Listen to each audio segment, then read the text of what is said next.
İyi akşamlar sevgili arkadaşlar. Kanalıma hoş geldiniz. Benim ismim Hasan Zeki Alp. Bir ses kontrolü yapalım.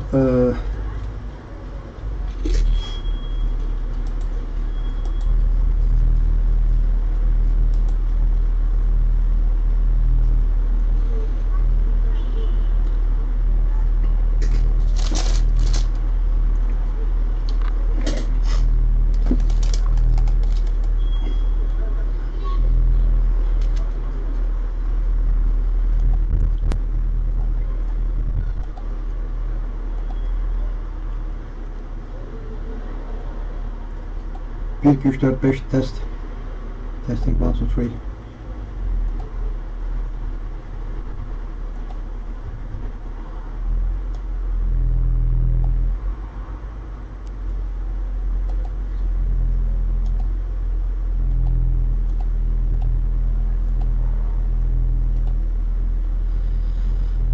Evet, aslında 1-2 dakikalık bir İngilizce Türkçe açıklamadan sonra bu dersi İngilizce olarak anlatmaya karar verdim sevgili arkadaşlar. Şöyle ki artık anlatmakta olduğumuz Python'ın kitaplıklarının hem Türkçe kaynak bakımından kıtlığı hem de terminolojinin henüz Türkçesinin yapılmamış olması hasebiyle dolayısıyla bunlara bizzati kaynağından benim anlattığım şekliyle eğer anlarsanız, öğrenirseniz daha iyi olacaktır diye düşünüyorum. Bu aslında benim doğrudan hani felsefemle, prensibimle direkt uyuşmuyor. Ancak şöyle düşündüm. Buradaki kavramları, İngilizce kavramları Türkçeleştirirken belki birilerinin oluşturmuş olduğu bir terminolojiyi, Türkçe terminolojiyi kökünden yıkmış olabilirim. Böyle bir cüretkarlığı da yapmak istemiyorum. Ve kendimi de öyle düşünüyorum ki İngilizce olaraktan da bu kavramları çok daha rahat anlatıp sizin de bunlara bir an evvel intibak etmenizi sağlayacağım sevgili arkadaşlar. Şimdi hemen konumuza gelelim. Bu akşam sizlere NetworkX adlı bir kitaplığı anlatacağım. Python'ın kitaplığını anlatacağım. Aslında bu kitaplığın topolojiyle, graf teoriyle, morfolojiyle direkt yakın alakası var. Hocam eğer bunlara girersek ta yaratılış bahsine kadar sulu çamura kadar gidebiliriz diye düşünebilirsiniz. Elbette sevgili arkadaşlar bunun 2 boyutlusu var, 3 boyutlusu var. Elbette daha yüksek boyutluları da var. Fakat bize işin felsefi tarafı ilgilendirmiyor. İşin kafamızı kurcalayan kısmında eğer biz çözüm olaraktan başkalarının bulduğu, başkalarının derken gene insanoğlunun bulduğu bir takım bulgular üzerinden bizim hayatımızı kolaylaştıracak ve de bizim bilgi kapasitemize, bilgi dağarcığımıza yeni bir şeyler katacak ve de bunların sayesinde de yeni bir şeyler keşfetmemize de imkan sağlayacaksa öyleyse bunun Türkçe dilinde, İngilizce dilinde çalışılmış olmasının hiçbir önemi yok sevgili arkadaşlar. Burada ben her zaman olduğu gibi farklı kaynaklardan sizlere URL'lerini paylaşaraktan bu konuyu anlatmaya çalışacağım. Dediğim gibi kırık dökük İngilizcemle sizlere hem baştan kaynak URL'lerini tanıtacağım. Ondan sonra da ilk başlangıçta Jupyter Notebook üzerinden, daha sonradan da Colab Notebook üzerinden bu kavramı hazır kodlar üzerinden anlatacağım. Ve de konunun sonunda da ufkunuzu açmak bakımından yine size esinlenmeler vermesi bakımından da biraz olayın felsefi tarafına, yani benim matematikte esinlenebildiğim tarafına da biraz eğilme yapacağız arkadaşlar. Şöyle söyleyelim. From now on, I will switch on English, and I'd rather describe technology-specific or theme-specific Python libraries in its original language, I mean in English language, and that does not mean that instead of using the terminology, original terminology, I will not prefer another one, so I will be confident to the original text or original tutorial content. So as far as we go, we will go this night tonight. So after a while, after about 50 or 60 minutes later, I will give a tea break or coffee break. how come you desire, and after that I will paraphrase another Colab notebook and NetworkX examples.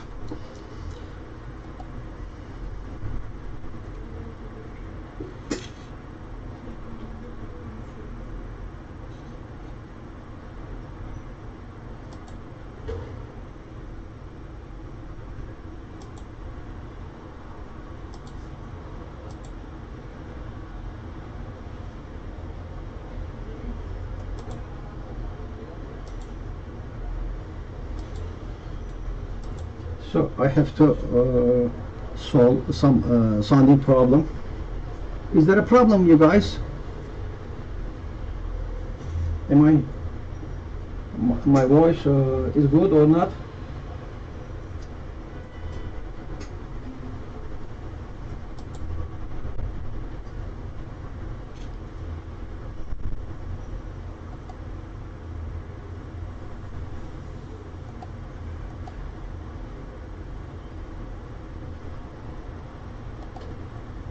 Sorry. Okay, there we go. And, as usual, as we do for the first time, I'd like to give the resource URL in order to be familiar about what we're going on. I mean this one.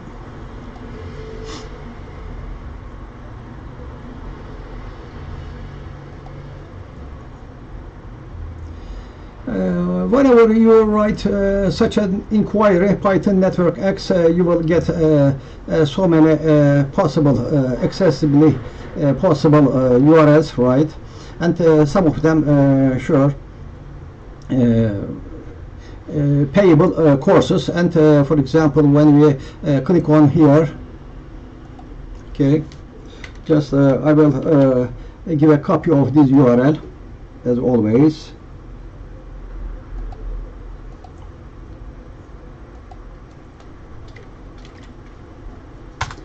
Okay, this is going to be the first time, first one, right? And second one, just I might give this packet installer. Just you will have an idea about its capabilities and some simple examples here. I mean python.org.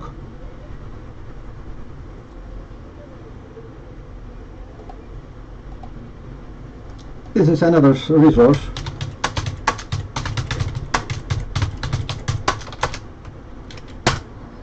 Packet installer.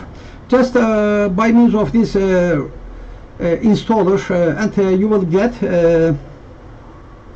NetworkX library, and you can easily import the relevant classes and functions, right? And what is the next? Okay, this is Geek for Geeks or Geeks.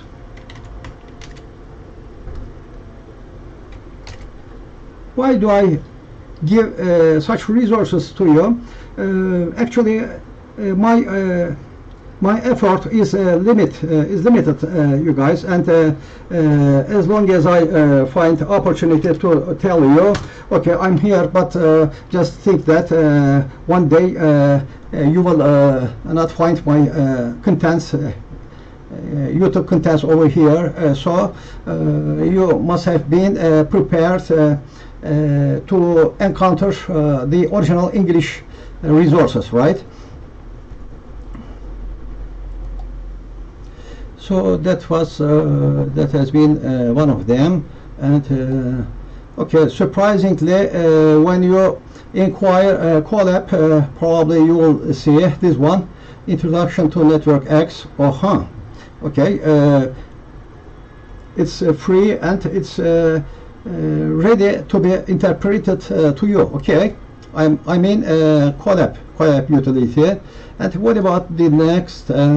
Okay, just when we go into deep into NetworkX pages, we will see some graphs, and just as you can guess there is the relevant script related with all these graphs.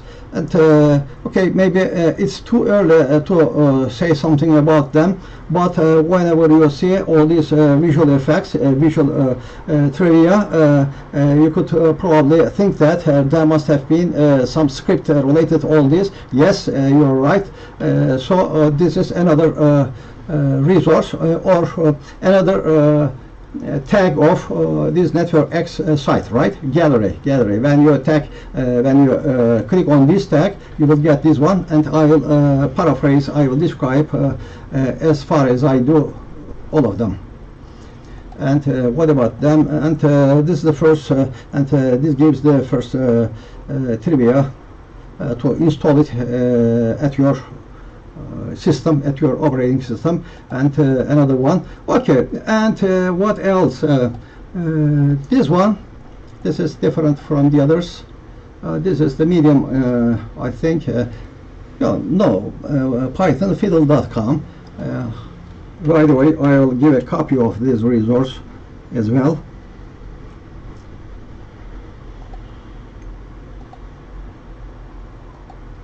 Okay. Don't go anywhere. Don't go anywhere. Be patient, you guys.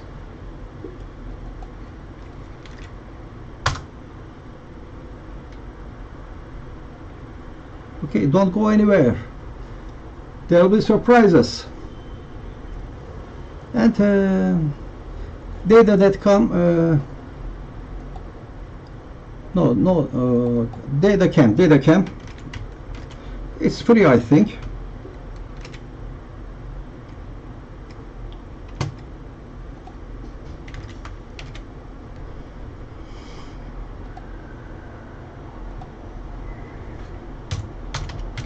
Another one, DataCamp.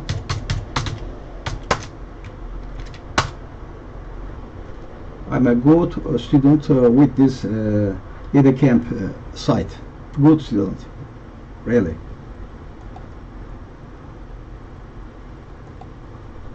And at Wikipedia, just you can get some encyclopedical level information. That means something. Anyway, okay, just at the entry level or beginning level information you can get here. Just what is NetworkX and what does it used? What does it used? What does it can be used?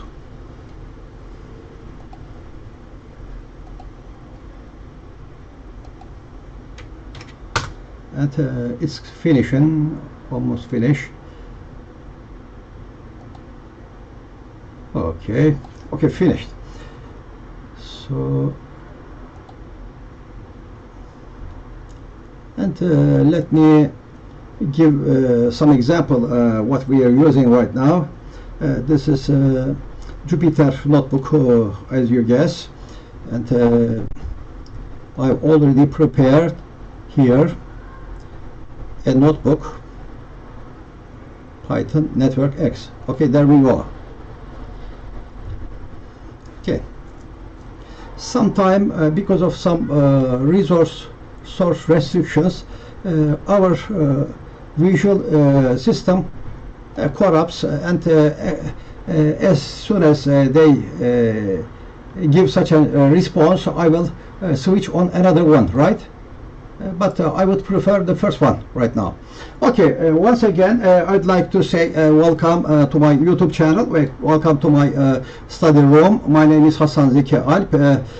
I have a Bachelor of Science Electrical Engineering, and I've been interested with computer programming languages since many years. So far, I've lectured here more than 25 programming languages, some of them modern languages, some of them archaic programming languages, some of them functional programming languages, some of them OOP languages, etc. And tonight I will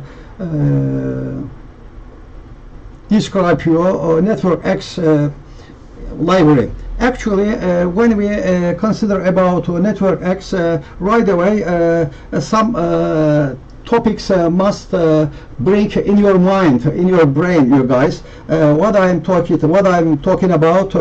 I'm talking about topology, graph theory, and morphology, as I said before. You could be saying what the interest, the teacher, what the interest. Just I will say that.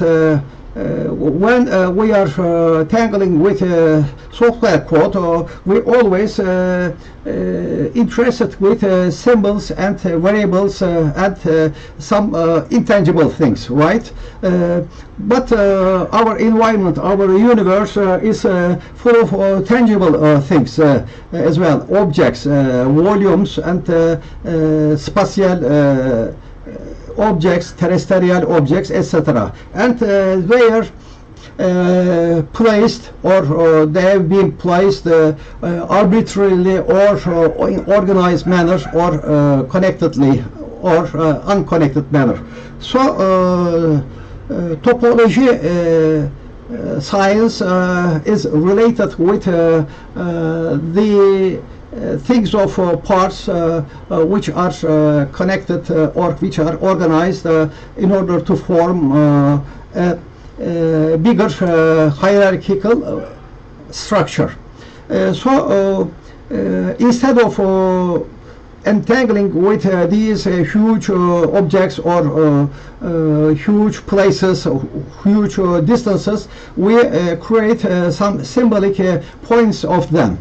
For example, if we talk about the distances between the capitals of countries or states, we have to make a large map, and we have to study on deeply over that map, right?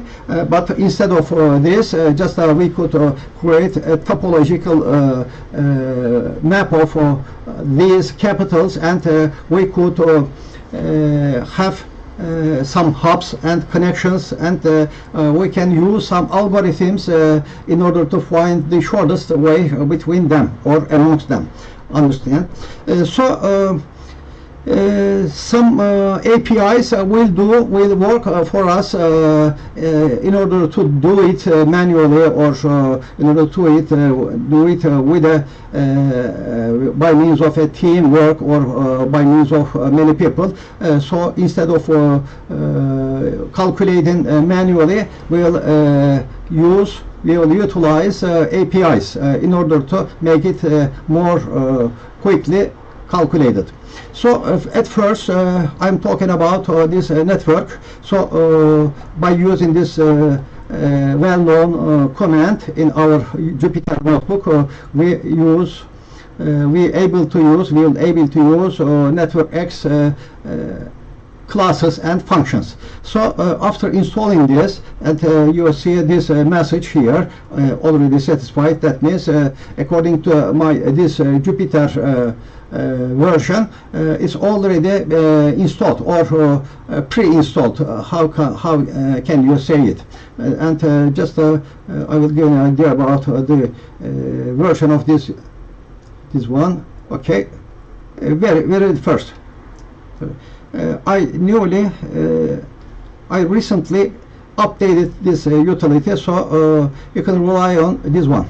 So after getting this one, just we will check its version number by saying NetworkX __ version, and just I have put here some hashtag not to cause large items of explanation, and if you have enough time to have a look, you could use without this hashtag, and simply use help NetworkX. It will give so many bits and pieces, right? And just like this, you could prefer to have an idea about directory, and you will do it once again without this tag. And another way, as previous libraries, we could prefer shortest form NetworkX NX.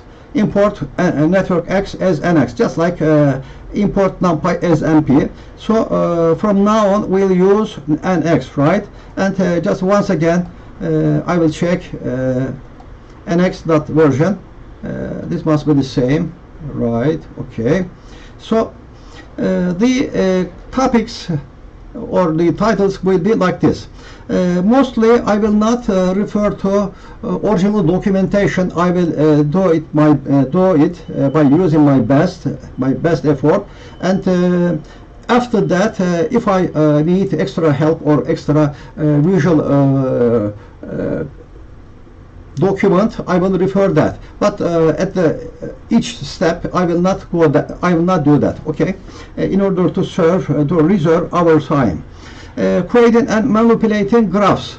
So what we have said at the very beginning, we have said that in the universe there have been some organization, there have been some placements arbitrarily or naturally, or no orders, in chaos, or organized form. Okay, just they could be shown for each examples, each samples. And at the very beginning I will start with undirected graph. Creating an undirected graph. Undirected means some sort of scalar type of things we're gonna entangle with. Not vector style or tensor style. Okay, undirected. Undirected means without any direction, or arbitrary, omnidirectional. Just we can say that. Omnidirectional means valid for all the whole directions. 360 degrees. What I mean. So simply we use after using this utility nx, we only use graph class. So by using this syntax, as you remember, we will create an instance of graph class, right? What's the name of the object? The name of the object is G. G is an instance of graph class.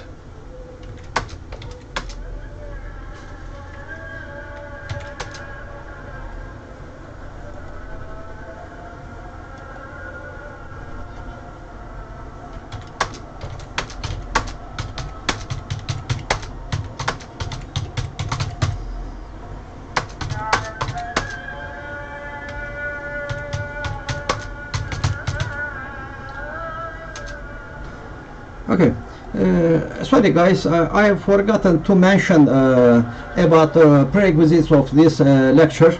In order to be advantage by watching this class, at least you will have an elementary level of Python and advanced level of Jupyter notebook usage. Otherwise, at each step, I must describe the necessary of using this command, right? So by using this command, simply I create an instance of this graph. Okay, it's called its name is G. So what could be do by using this G? Just by using this G, we could use this method, draw network X. But as I said, this would be undirectional and having non-object, having none of the objects, none of the points, none of the nodes. Just to give an idea about the G variable. What is G? In fact, G is located here right away, and you could have wondered about that. Okay, after applying this command, our interpretation do that, and the draw networks X method is run, and we use this one. It's not surprising because there is no node, there is no connection, there is no weight, and we simply get this canvas. And right away we will go on with adding nodes and edges, right? Node means hot nodes, hot points. So the command is so easy by saying or by adding this node command. We will create one node. Our instant is G, and by adding G, add node, and this is the label. So another one. This is add node B, and add edge. So these are okay, already added, and we have to create an edge or connection between them. And so I have to use another method this time instead of add node and add edge. And let me check once again. Okay, I have to run this block, this chunk. And once again I would like to find out where it is. So in this way, this is B6 B0, okay, the last address, memory address, B6 B0. And right away after applying these commands, these methods, so we created another one, or value added one. Okay, this is the same G, but this after inquiring this, we say that A540 completely different. Okay, that means we could have seen another way. Okay, B and A. Okay, so what does this say to us? There have been used 2 points, 2 nodes like A and like B, and they are not separated. They are connected to each other by means of this line. That line says that there is a connection between them. I mean, there is an edge between them because of this command, because we added this command, add edge, between A and B. So the view is like that. What command, which command did we use? We used draw networks, okay? And this is the object. So just we can add much more nodes or multiple nodes like this, and for adding that one we have to use a data structure like that, okay? Just here we use the very primitive way like that, okay? Add node, add node. Instead of using this add node, just we could create a data structure, database, and just we will refer our command all the way to that data structure, right? Like this one. Okay, what is the magic command? Magic command is add nodes from this data structure. So that means I will use this one instead of the previous one, right? C, D, E, and at the same time, after using these nodes from this structure, the data structure, I will add some features. I will include some features for that one. So another data structure, but just look here. This is a hierarchical data structure. Inside we can see a tuple style. Okay, tuple style like this one, and tuples, the doublets, creates the nodes, every node of any node of this outer data structure. This is important. Just after that you will see its impact, its result, visual effect. So just as a summary, I use NX graph. Graph is the class. Draw NetworkX. But of course there have been an G available to be used, okay, and add node add node once, add node the second time, add node the third time, and it is up to you how many of nodes can you add here, and add edge, and there will be some coincidence between nodes and the other node, but just you could prefer that some of the nodes can be a separate archipelago, like archipelago, right? Archipelago means takımada, or separate condensed node, what I'm saying.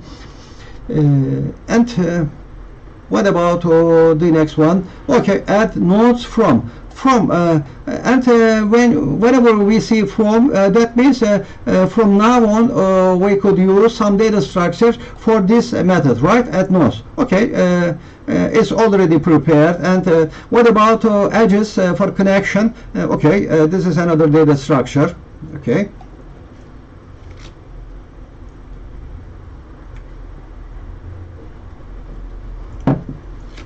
So I wanna change. I wanna check it once again. This time it's already completely different from the first two parts, two memory locations. So there we go.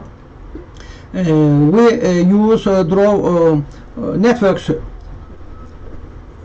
method, draw networks function once again.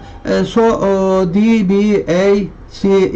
So just between D and B there will be a connection, D and B, right? D and B. And what about BA,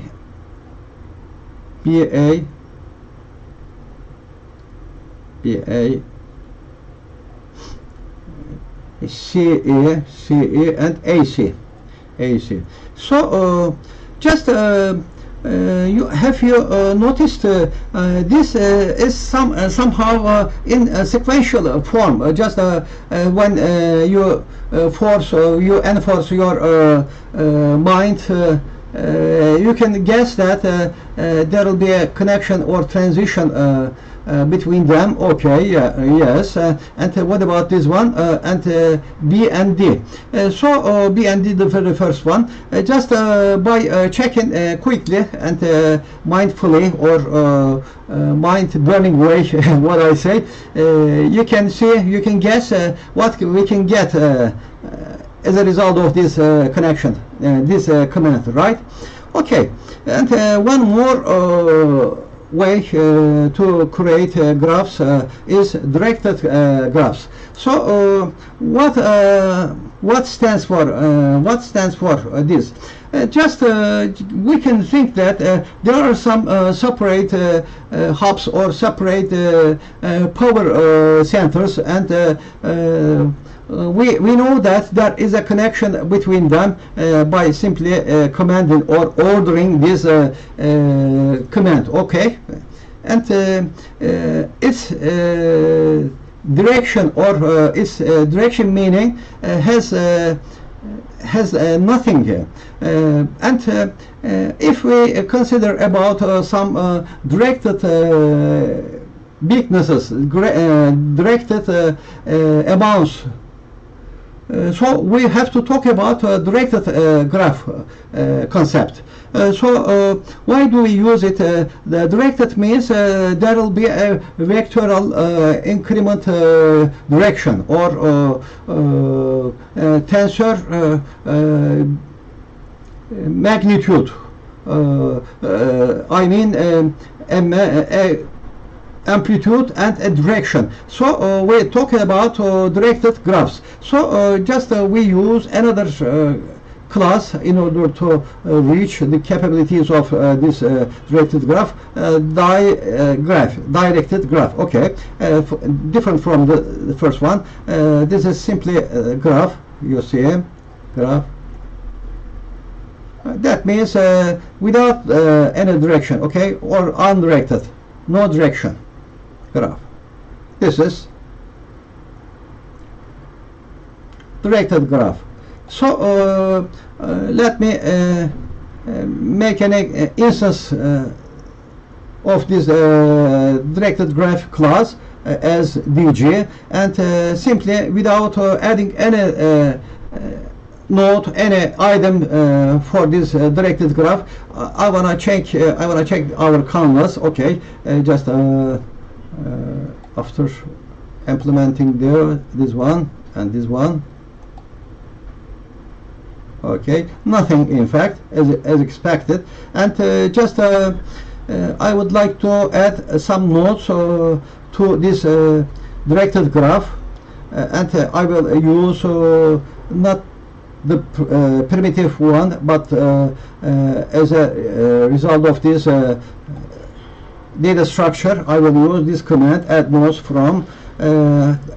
Just notice this one, DJ directed graph. Okay, and what about the nodes, and what about the edges or the connection lines or connection part, connection criteria? DJ dot add edges from. Okay, it's up to us how come this connection would be, or its meaning. Just when you construct, when you instruct this command, the real facts should be considered in your mind.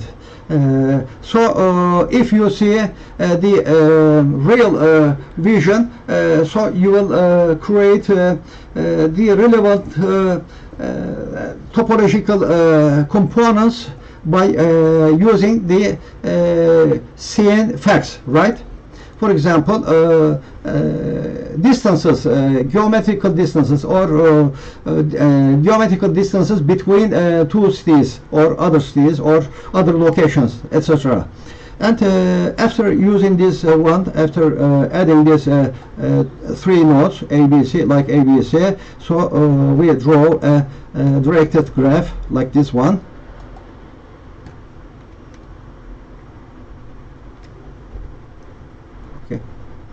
Okay, let me check A, B, and C will be directed. Okay, this is the command for that.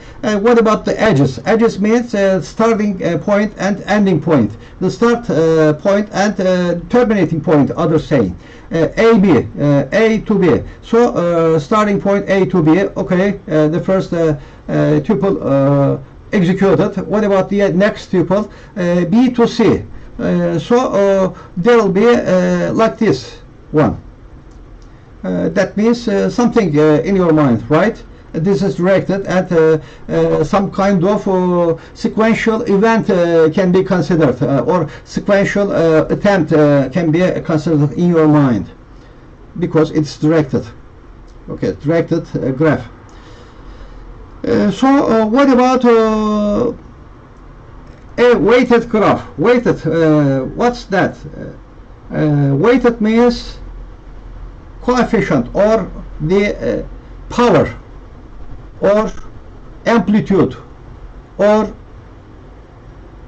distance between two cities, or anything. Weighted means you have got two or more than two hubs, two nodes, and there will be some density of power or density of field, and it is discriminated from the other hubs. So we call it weighted or weighted graph. So I would like to give an idea. I would like to give an example of creating how creating a weighted graph. So just we use once again the short form nx.graph. Okay, and we name it, we call it as WG. WG stands for weighted graph, right? And let's use primitive edge connection functions. Okay, add edge. Okay, this method will require from us like two nodes A and B, and its weight between them, right? Weight 3. It's completely scalar, you guys. Just you can see it as a constant, or of course it can be changed, but what I am saying, it's the amplitude or scalar value, weighting value. maybe it's reminded you something about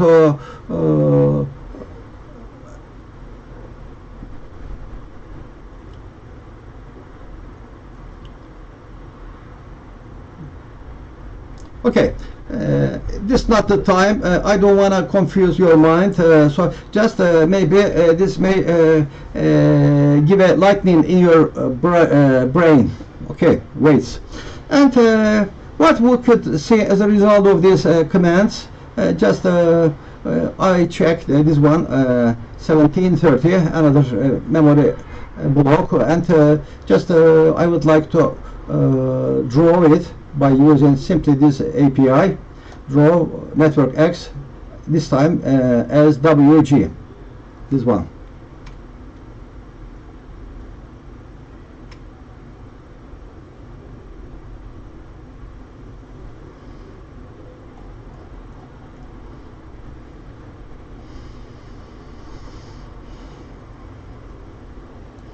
But just here, we forget to indicate the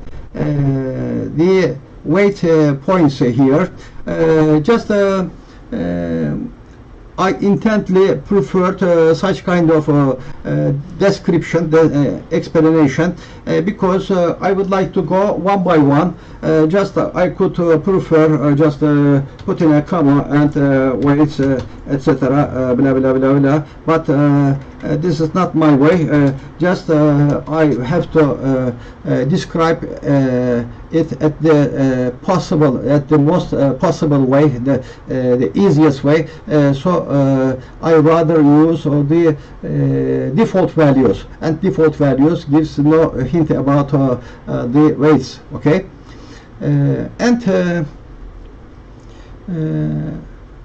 but just you could see that this after edge just will give an idea about this connection or a triangular formation AB, BC and CA, like this one.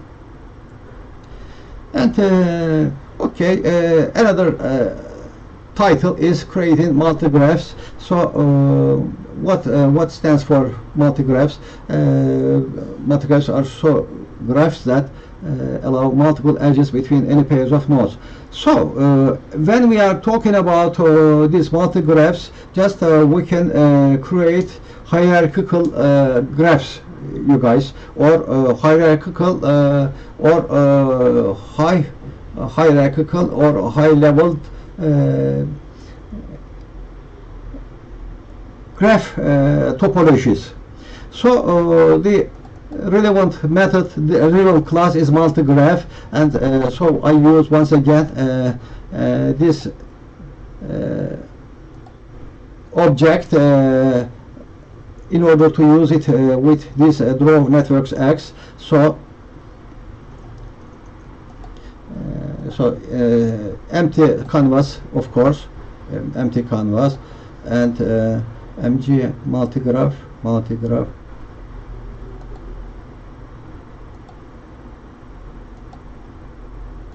What's wrong? Okay, another memory location different from the previous ones, and once again, okay, the canvas is empty. So we have to add nodes one by one, just like the previous ones, but this time just I will add, you guys, this one ABC, add nodes from this one, and add edges, this one, A to B, A to B, B to C. Okay, this is surprising. What could be the visual effect of this one? A to B. Okay, let's see that. And A, B, C. Okay, and this means something for us, but we'd rather see it in visual form.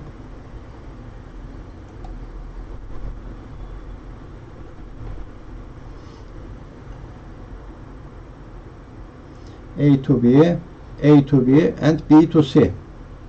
Okay, this is repeated here in fact. Okay, and we could give much more sophisticated examples, of course. Just we give this one. And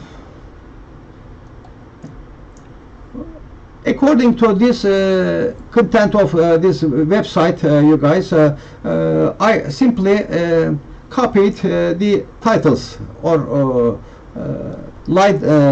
titles of topics. Visualizing graphs. Actually, for visualizing graph, we can use built-in API of NetworkX, or including Matplotlib and other third-party libraries. Actually, I have not given any example of Matplotlib. However, from now on, I will include some Matplotlib examples so as to make it visualized by means of using plt.show or plt.draw commands. Okay, just a basic graph visualization with Matplotlib will be like this one, and after importing pyplot SPLT, and I will use it here, but before that I have to create an instance of graph, unidirectional graph, ordinary graph. I can say that our instance, the name of instance is G, so by using this G object, and over G I apply add edges from method. So when we see from, we could see some data structure that could be used in order to calculate, in order to add these edges, like this one, AB, AC, BC, BD. Okay, and our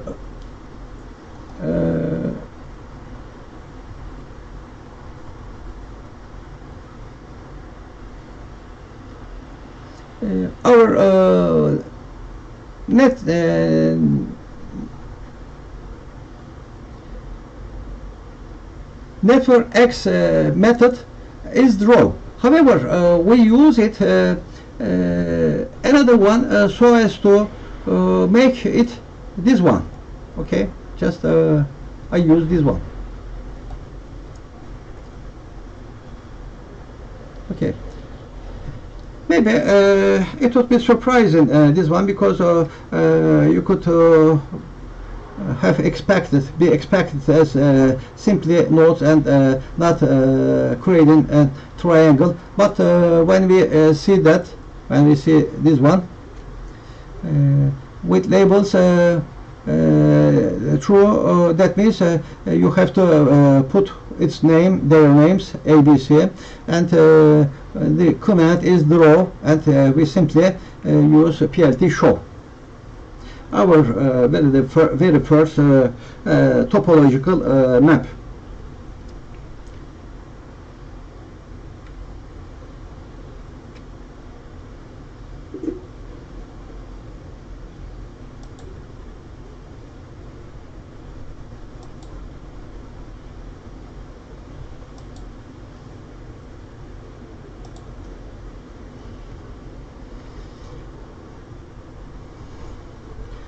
Okay, just we have created the very primitive way, so we have to make it personalize or specialize this graph visualization. So just we can add node size, I mean, and this the size of the increased radius with increased radius, edge color, and layout. It's format, laying format. So how to use that? You have to use a Spring layout method for that. Okay, the name of the method Spring layout, and it is improvised in NX NetworkX library, and we will use this G object. So as a result of this object creation, I create an object named pause. I will use pause, this one, and this is the original topological object, and this is the layout, and these are the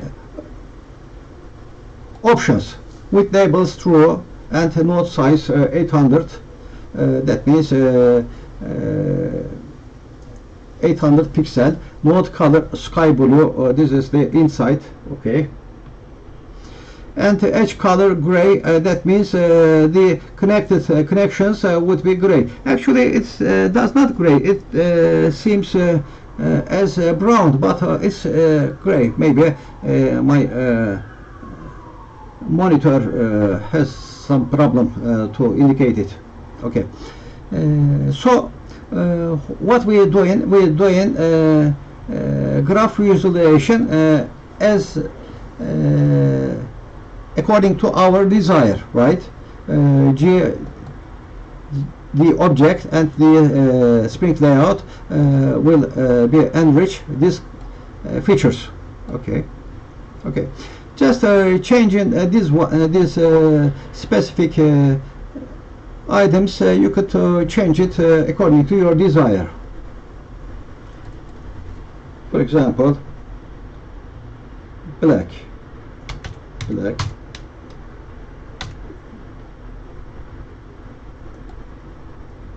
Okay, simply it turned to black edge color.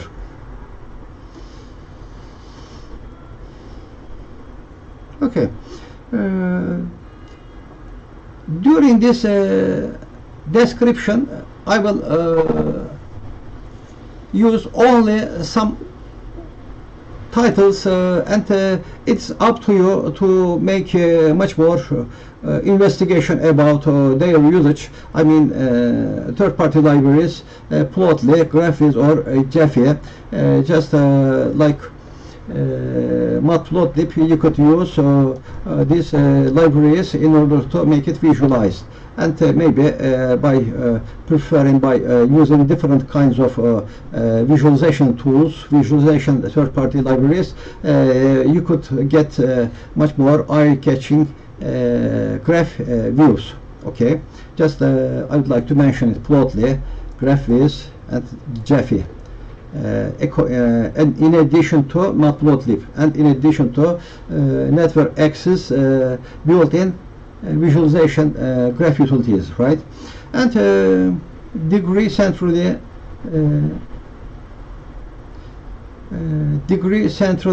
is another criteria, another measure within a network.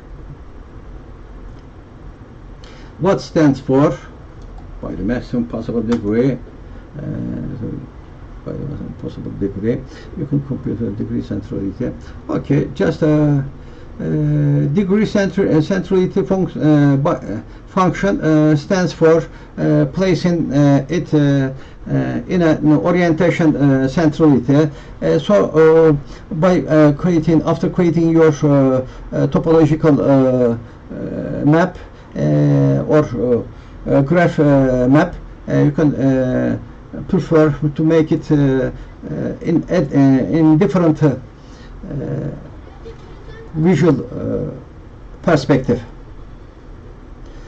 So just to indicate it, I use here some numerical values instead of visual effects. For example, after using this instant and but after adding these edges like this one, A, B, C, D, 4 nodes, and degree centrality, I use here degree centrality over G, and after the G, and I try to print out degree centrality. Okay, this gives these results: 0.66, 1 C. Okay, just that does not so mean simply pure numerical values. So instead of this one, just we can prefer to show it like this one.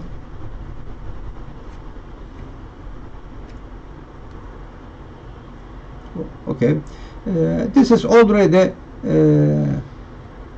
here already prepared pose object. Okay, and with the same components, with the same figures, I'd like to show it. This one. I'd like to take your attraction here. We use matplotlib, third-party library, or a third-party library. What else? That could be Plotly, for example. Just after checking proper visualization commands, visualization classes for Plotly or Graphviz, you could change, you could prefer other kinds of visualization technique, but basically would be similar. Maybe more or less features could be expressed, exhibited by means of other third-party libraries. And another prominent question or prominent matter: shortest path between or amongst the cities or amongst the nodes. Actually, that invoked me in my mind during my university years and computer science lectures. There have been a problem, a postman problem, a postman or salesman problem. Should have visited, should have come over all nodes within a region, for example, that he or she is responsible to check one by one for each customers or each post recipients. So he or she should know the shortest path when the path is concerned, the shortest path is concerned. So this is a problem, or this is a matter, a concern in graph theory, and of course there have been some APIs created for this purpose. For example, shortest path or shortest path length functions, or this method stands for computing the shortest path. In Turkish, en kısa yol. Ögeler arasında en kısa yol. Just we can paraphrase in Turkish. So just I'd like to give an example of the shortest path here. Just think that we use this G as data, and source means the terminating point, the startup point, the ending point, or target, simply target, source A and target D. So after using this data over shortest path method, we get a path object, and I will use another shortest path length, because just we have said that there will be some shortest path and path length, in fact. Okay, this is the identity, and this is the magnitude. Okay, and this is the shortest path. Okay, there will be a direction or formula where to find, where to go, and this is the magnitude, or the numerical value that will give an idea about how many steps or how many meters, miles you have to walk on to accomplish the shortest path. What I mean. Okay, this one, shortest A and D.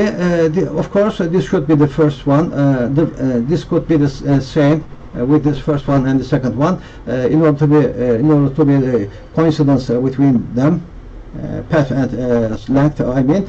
And we have got two magnitudes, two objects, path and length. So I use this interpolation method. This is our title, and this trivia should be printed as this formatted form, F form. So after saying shortest path like this one, and path and length, should be printed.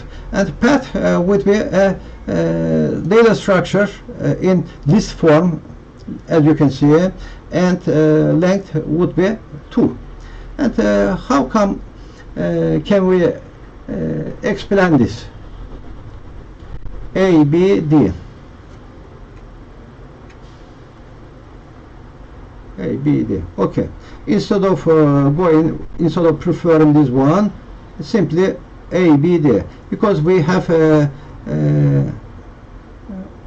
focused on from starting A all the way to D, right here. Okay, the magic way or the solution would be A, B, D, and length would be 2 span. That means simply the first span and the other span, by means of 2 span, we will reach to our terminating way. This is the shortest way. Okay, I can see you're saying, teacher, these are so simple. Yes, especially I intently make it as possible as simple, and what I say, if you already understood, if you had an idea about topology and graph theory and this connection, there will come the more sophisticated, the more complex forms. This is important, you guys. And I encourage you, so far, if you have understood all things so far, that means as far as we go, you will follow me easily.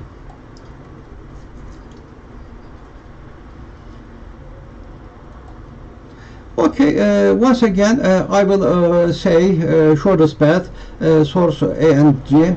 This one,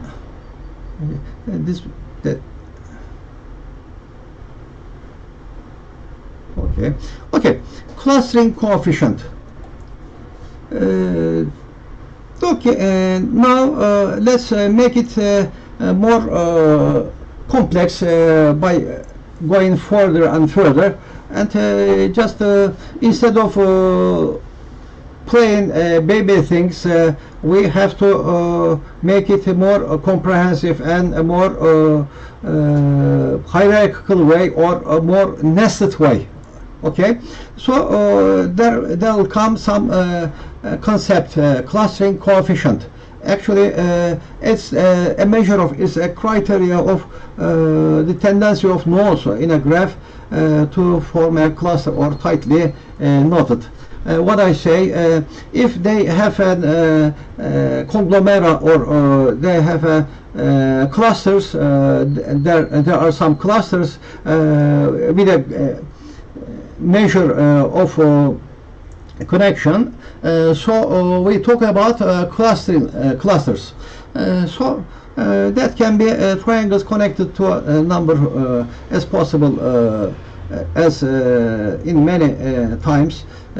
So we would rather make an example of them. We will use a clustering method. You can remember this clustering by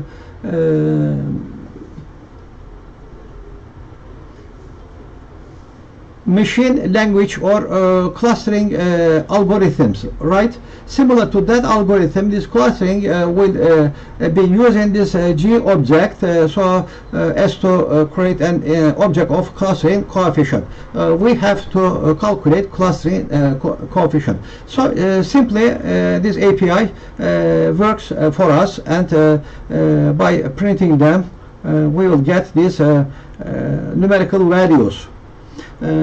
They are meaningful, of course, but as we see later, this will give an idea about the focus or the density of a clustering, or tightly known knotted parts. And community detection, just as reminds you that clusters could be in a far way So just we have to find out that cluster. So it's required to detect that community. Let's say it as a community instead of cluster, because that could be a tribe, for example, or neighborhood, some neighbors, and just instead of saying cluster, we simply say it community. And community detection is a process in a theoretical graphs for finding nodes of groups, and just we will check the relevant methods, relevant functions in order to detect this community in the far, in the near neighborhood. There are some methods, Luen method, for example, community detection, or German-Newman method. They will work for us in order to detect community or clusters by using these methods.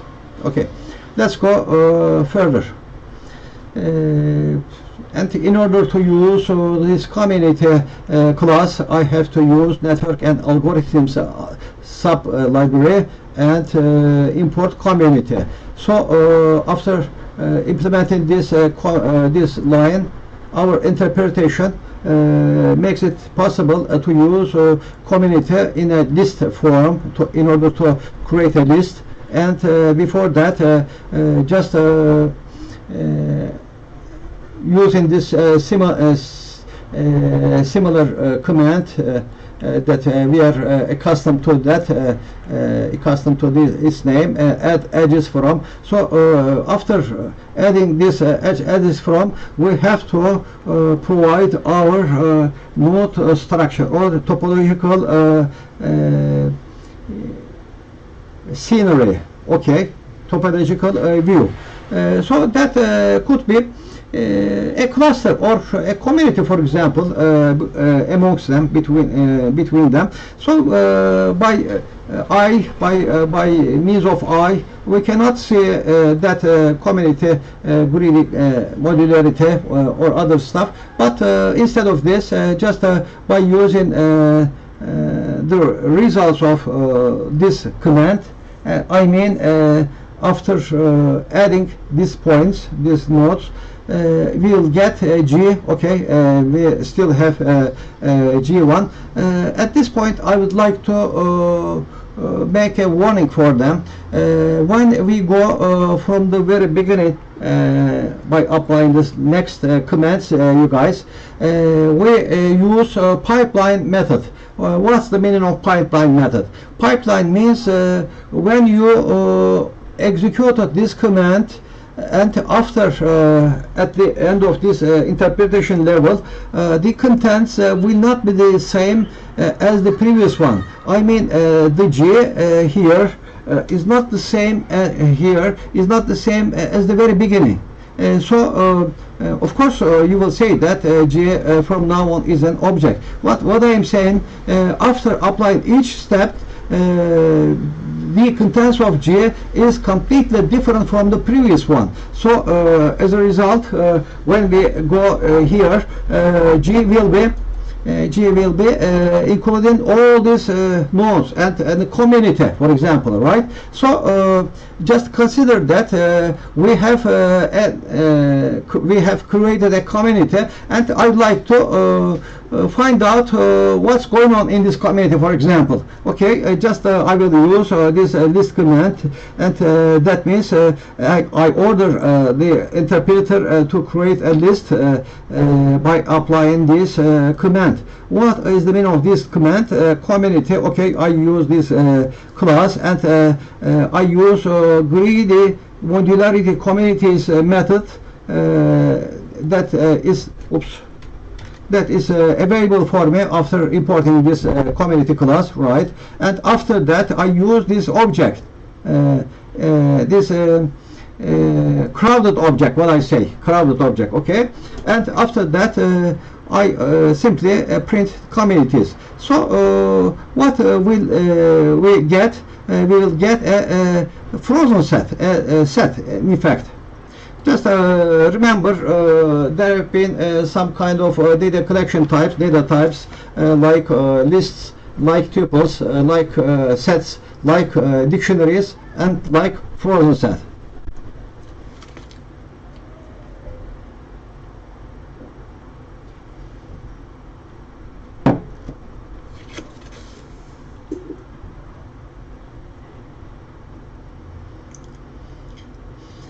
So B, C, and A have one community, for example, and F, E, D, another one. Just as a quick hint, speedy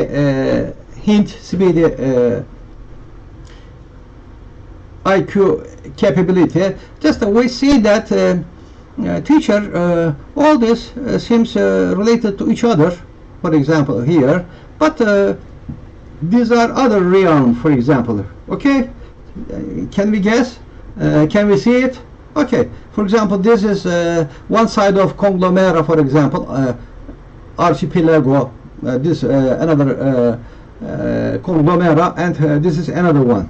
So that's exactly what I am saying. And this is the community that could be created as a list form. And also I use greedy modularity communities over this one by using this data. So what we get here, this one and this one.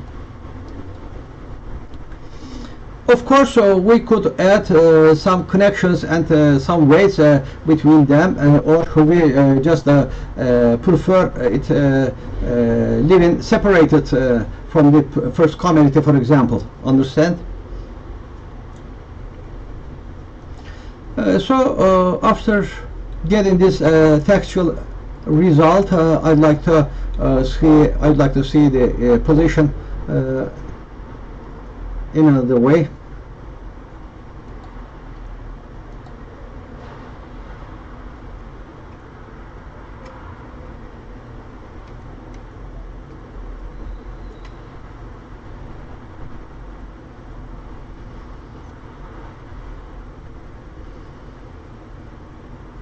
Okay. You guys, I made a mistake. I said that it's separated. Actually, it's not separated. Just I have seen here and decided that this is a separate part, and this is another one. But actually, this is a connection here, right? Just I ignored that. I neglected this connection. So as a result, that will be like this one.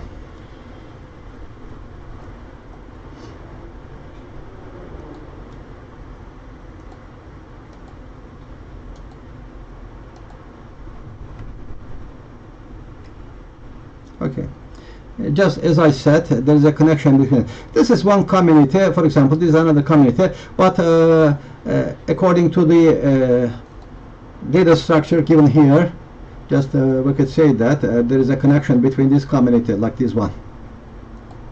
This one. Okay. Let's focus on the details here. Just we use spring layout method and NX draw. Draw works for us instead of other stuff, other third-party visualization technique. G and position, and this one pose with labels true and node size. By saying this one, simply we make it smaller or larger. For example, we use it 400.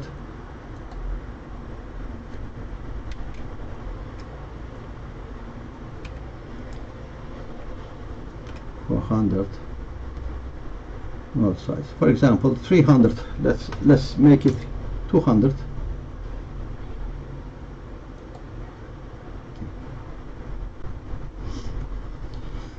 Okay, sky blue or gray or red. For example, red. Like this one.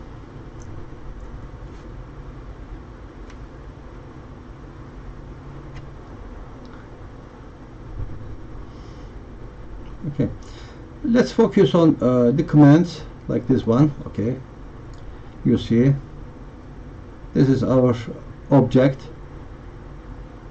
We use a draw method with label throw, node size, sky blue, just the inside or background, just we can say sky blue or yellow. And just instead of using this PLT show as a member of matplotlib PLT, we could prefer to use built-in draw NetworkX G. This will give the same, but what I paraphrase you after a while, this one. Please do not be confused. This is one way to make it visualize. Okay, which method did we use? We use PLT show related with matplotlib. Okay, but if you prefer to use its own visualization method, so we could this one, draw NetworkX. But there is some orientation differences, right? Orientation. Just think that there is an orientation orientation angle that is different from this one. Okay. Just it's interesting point. In order to find out what's the reason of this, we could go deep into the default values of or assumed coefficients of this method, comparing it with this one, PLT show. And actually it's not important, because as far as we see it, it gives an idea about different clusters and connected lines, and this is another way, but simply in principle both are same. What are same, right? Okay. And another topic at the this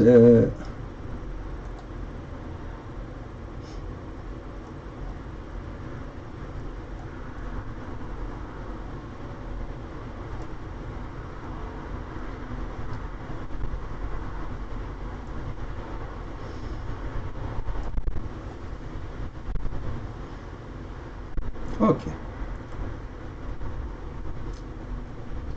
Now I refer to this context. That's the first, the very first URL resource.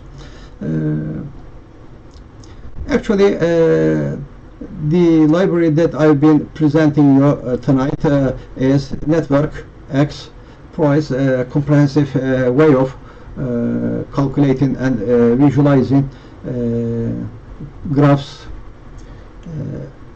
and topologic structures. And in this section we will go deep into the possible features that NetworkX could serve us as a result of its built-in capabilities. First is breadth first search, BFS. What is BFS? Is a traversal algorithm that means all those in a graph, breadth first order. So the criteria is breadth first order. So as a result of executing this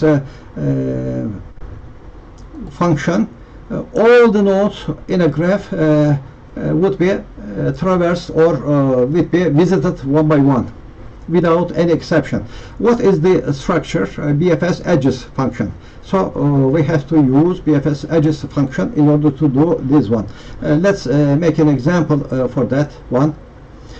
Okay, let me prefer it this one.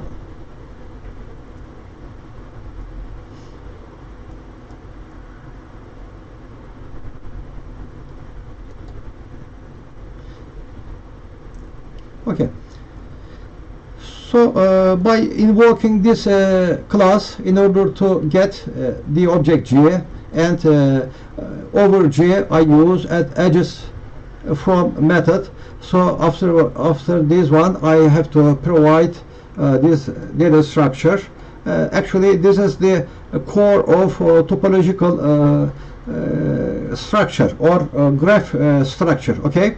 So this could be much more complicated or more comprehensive, including communities or including other nodes, etc. And after implementing this line, we get it as G. G is our object, and over G I use this BFS edges method in order to get the breadth first search, or without exception all the nodes would be visited, all be traversed.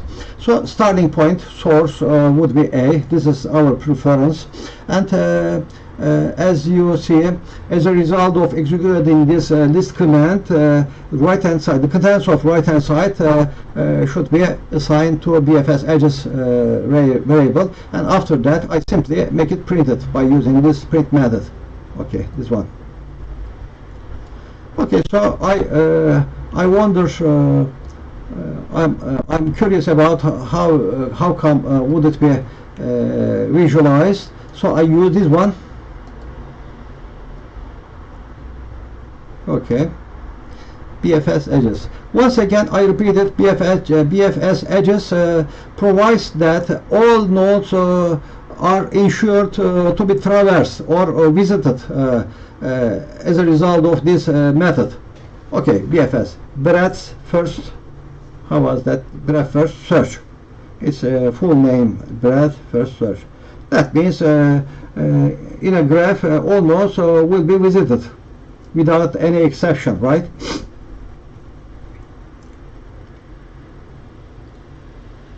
And surprisingly nothing is new, so just we get the very first preliminary topologic map, but at least we get an idea about visiting each node by means of using this BFS edges.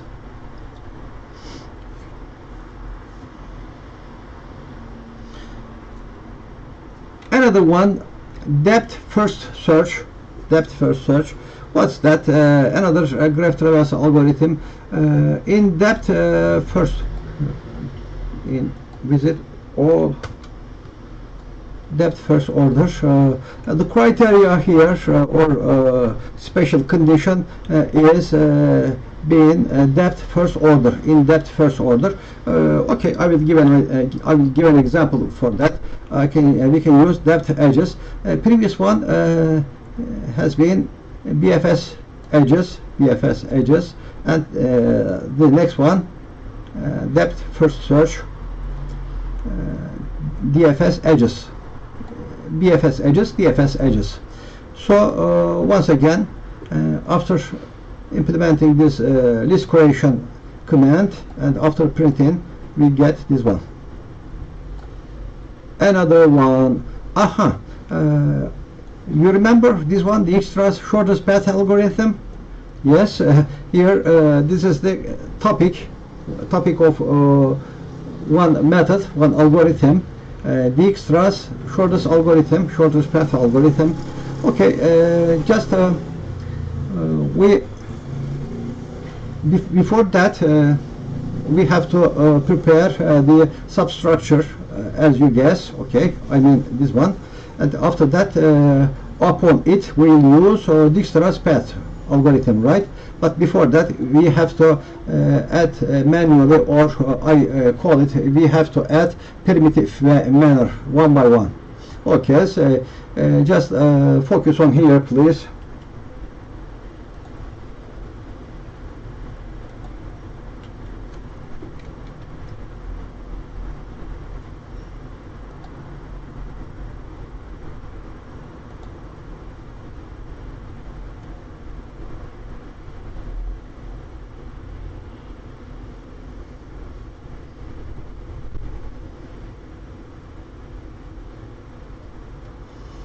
Okay.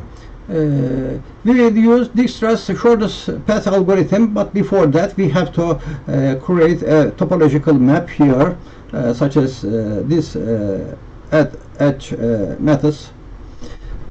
A, B will be connected to each other by using a weight of 3, and AC 1, etc., etc. And after this step, it is ready to be used W weighted graph. Okay, source would be A and target would be A. That means starting point would be A, will be A, and target will be E. And Dijkstra path will work instead of our manual effort. That will give the possible shortest way. So as the previous one, we have to get an idea about title, and we have to get an idea about the distance, length, I mean.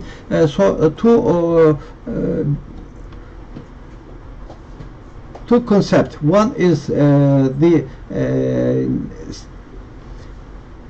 names of the steps or names of the points, and the other is the length between them. So after implementing this line, we will need these two variables as interpolated one, path and length, and this is the F form. By means of the F form, path is calculated and placed here, and length is calculated and placed here. So after printing, shortest path would be calculated with the length 3. Okay, just let's focus on this and try to interpret its meaning. A, C, E. What was our purpose? From A to E by means of the shortest way, right? So instead of visiting B, I simply go A, right? And what else? C to A. Okay, 2 steps. And A to C, weight 1. And C to E, weight 2, 1 plus 2. Okay, 2 plus 1, A to C. Okay, weight 1. Weight for this one is 1, and for this one 2. 1 plus 2 equals to 3, and it gives the length.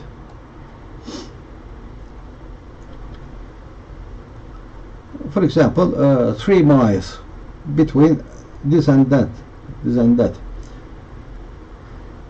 Okay, after getting this numerical value, just we prefer it to be seen in visual manner. Okay, picture, topological map, and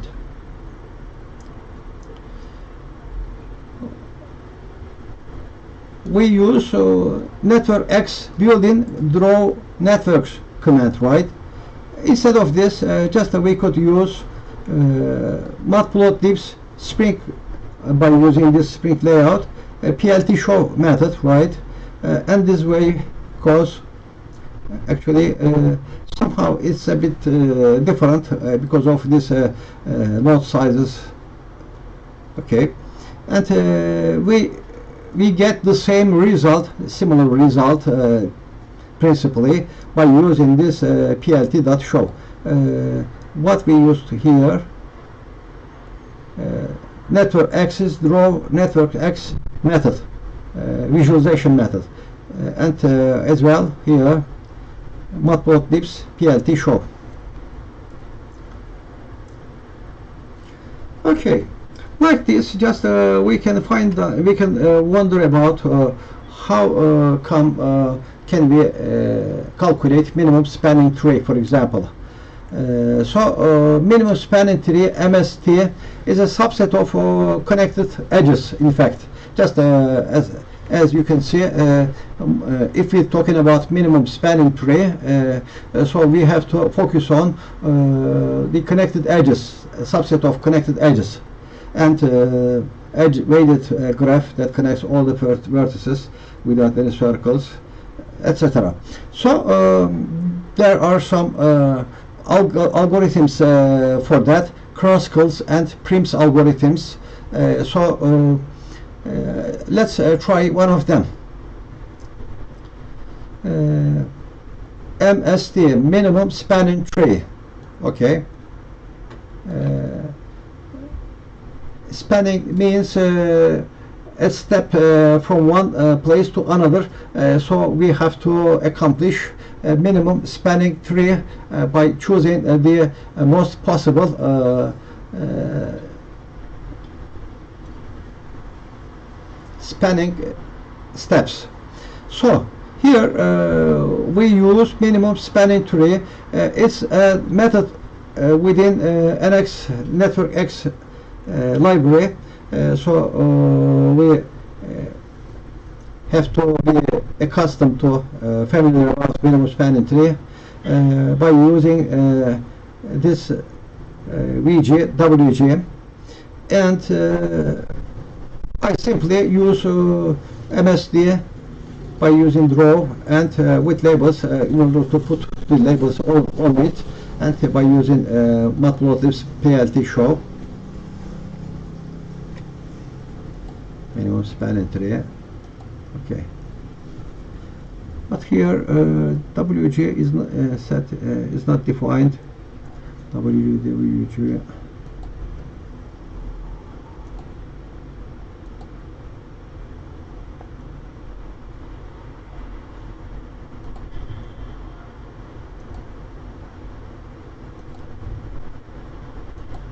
What we forget here?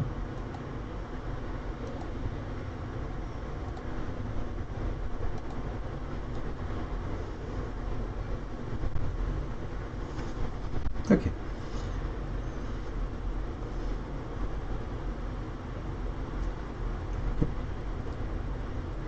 Okay. At least we accomplished. Okay. What next? Handling large networks. Okay. You guys, I'd like to focus on this one.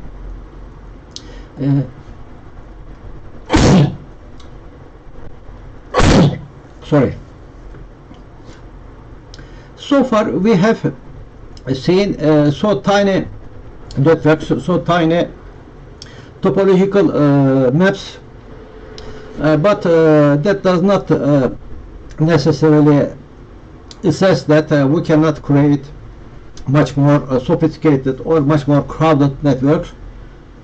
Of course, we could do, we do, and maybe our network would have millions of nodes and millions of edges between them, and just we can say that NetworkX can be used only a few nodes or edges instead. Rather, we can use it with much more crowded nodes. Just there is a constriction for that. Of course,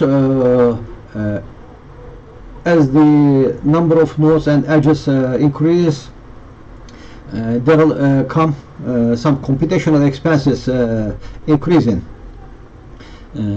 as the network size increases. So it's a compromise. If you say that this way or that way, I have to make it calculated despite computational expenses, so that's good. You can use it, but once again it will consume so much computational power. Here we will discuss handling large networks, and there is another criteria using sparse graph representations. Sparse graph, what does that mean? Just we can say that here, like this one. instead of given one by one as the primitive way, just we can use dictionary-based graph representation, and just it's a hint. It gives an idea to create much more comprehensive or create much more sophisticated hierarchical nested structures. They can use dictionary-based graph representations. So after creating a graph part, for example, a community part, just we can use it in a nested form as a member of other dictionary structure. So it is up to us. There will be a connection between these neighboring clusters or not. What I am saying is that at the very beginning you can start with a very tiny tiny number of nodes or edges, but after a while when your network increases, you will add some much more nodes and edges, and you will need much more computational power, computational energy, or CPU time, what I'm saying. So by using dictionary-based graph representation,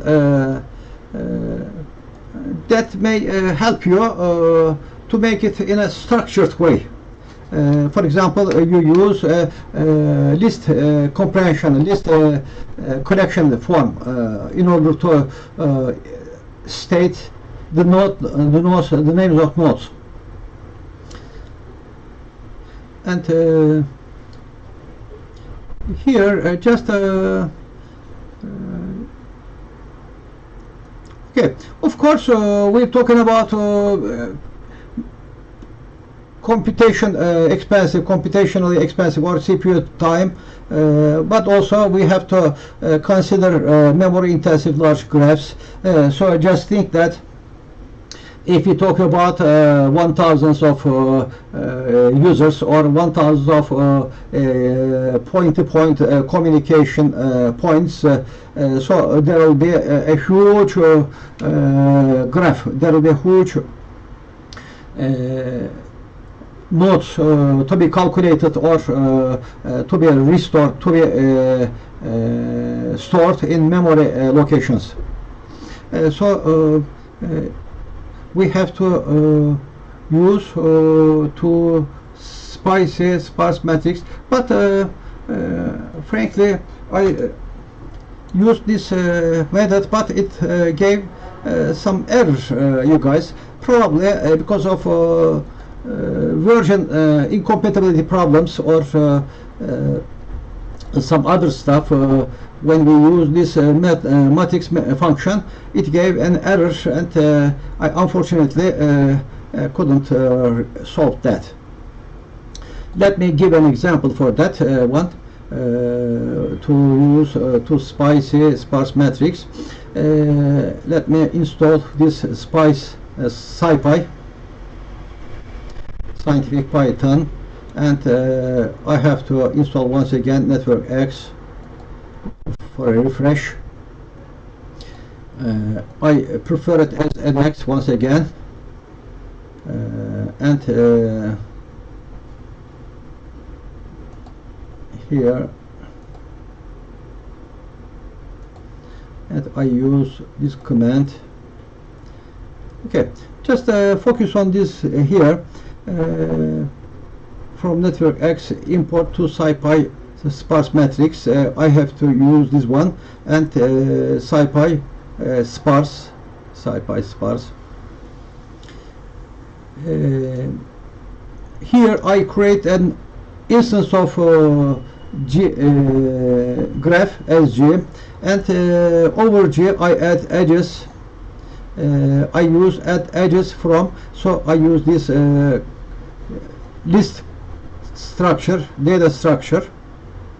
This is the point 0, 1, 2, 3, 4, and after the next command, next line, by using this G over and to specify this matrix, I get sparse matrix. But the point here is it gives error. It says that there is no name. There is no such a name function network to sparse matrix. Maybe it's deprecated. I don't know, but it's not so important because there will be much more examples explaining extra features. So I don't want to spend, I don't want to consume so much time over this, you guys. Just I give a minimal configuration with using this draw NetworkX command, this one. Okay, and one important topic, one important level, parallelizing graph algorithms. Just I would like to say something about this concept. Just consider that we have already two graphs or two topological graphs. Each of them, one of them works intensively, but and in separate manner. But we'd like to make it together, their power, for example. Just like making two speeds in parallel manner, or making in parallel processing, for example. Is it possible? Sure, it's possible. So for the university students, that could be an research area, paralleling graph algorithm, for example. Of course, starting from very first, very simple networks, very simple graph maps to much more comprehensive, and there when you use them separately, and you will get an idea about profiling or consuming or their performance, and you try to make it running in parallel manner. So you have to use some dynamic variables in order to compare it and to use which one you're going to use them. This is interesting topic, paralleling graph algorithms. For what? For improving speed, improving performance, improving memory allocation redundancy, improving less CPU time, etc. This is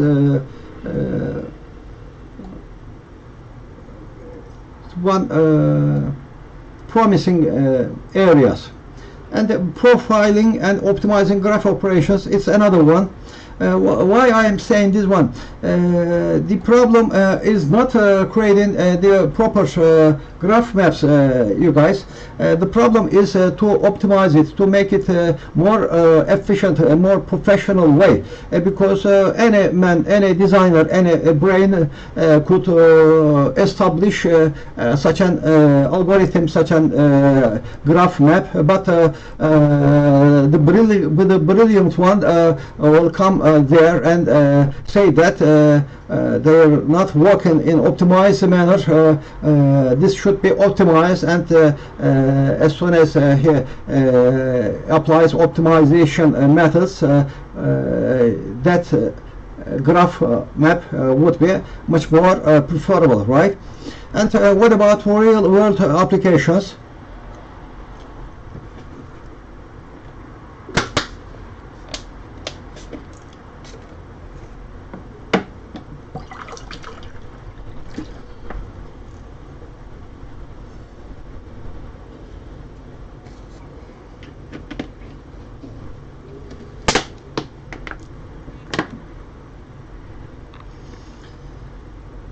Real-time applications, for example, social network analysis, think that you will be fed so much chat contents, so much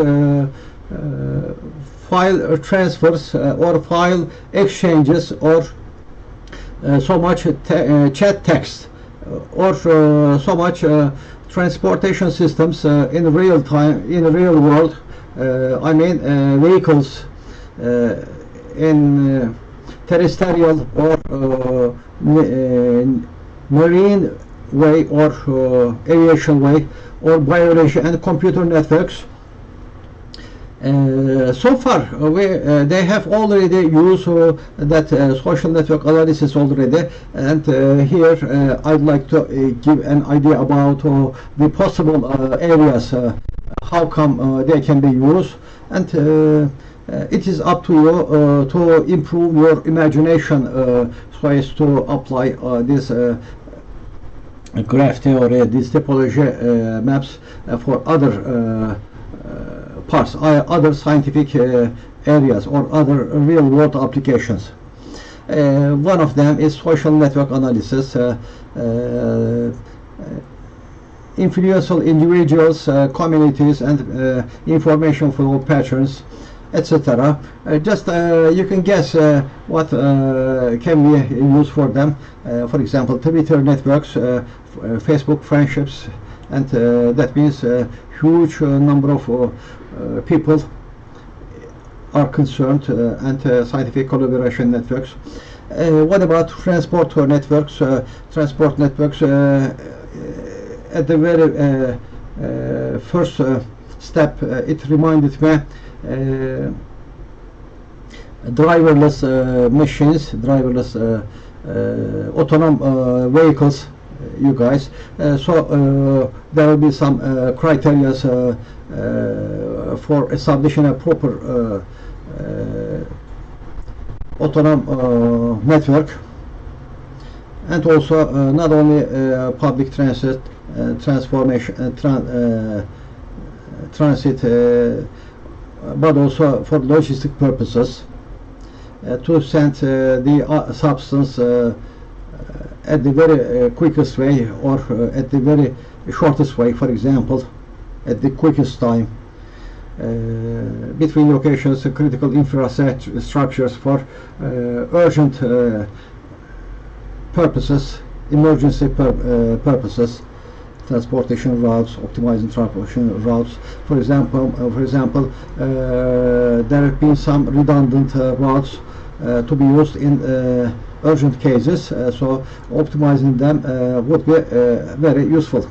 And biology region, to analyze biological networks, I mean DNA comparison, or molecular biology researches, protein interaction networks, gene regulatory networks. Actually, most of them are very unfamiliar to me, but that does not necessarily mean that you cannot focus on these topics. Okay, why not? So identifying keys, identifying genes, prediction protein functions, etc. Whole neuroscience could be included here, biology, biotechnology, and computer networks. It's already understood very easily that data center networks, internet itself, peer-to-peer networks, all is subject of these topological problems. And there's also tips and practices at the end of this chapter. Let me give shortly. Choose an appropriate graph type for your problem. Undirected, directed, that would be undirected, directed, or weighted, or multi-graph. It's up to you to choose one.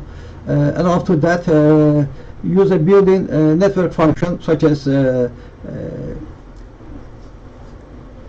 WG, UNG, undirected one, whenever possible. And after that, you can parallelize graph algorithms.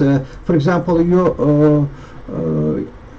you are in a hesitation of using this algorithm or that one, just simply make both of them, and after seeing their performance, you could try to parallelize both algorithms so as to improve their performance when it is possible, and to use sparse graph representations.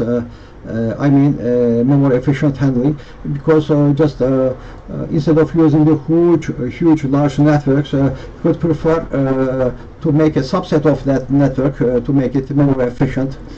So that means that results sparse graph representations, and after profiling and optimizing your graph operations, you get the most proper effective proper costed algorithm. And to make it more eye-catching style, you could use Plotly, GraphViz, or Jeffy, or Matplotlib third-party libraries, or advanced graph visualization capabilities.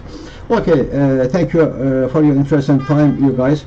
That's the end of this presentation, and after this point, I will switch on Turkish form so as to describe this in Turkish form.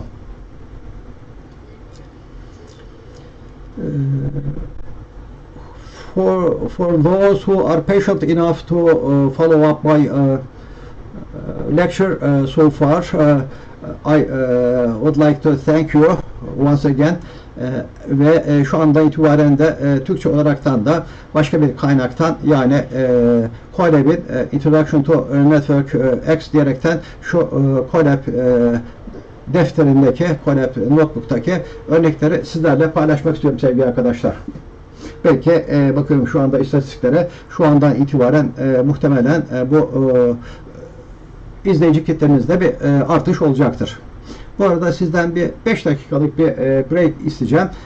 5 dakikalık aradan sonra Colab'in NetworkX uygulamalarına geçişteki örneklere, muhtemelen benim anlattıklarımın birer kopyası gibi olacak. Bir anlamda da az önceki kırık dökük İngilizcemle anlatmaya çalıştığım konuların Türkçe olaraktan üzerinden bir brush up geçişi olacak arkadaşlar. Bir kez daha böyle bir hem kontrolü hem de tekrarı ve üzerinden cilalaması olacak sevgili arkadaşlar.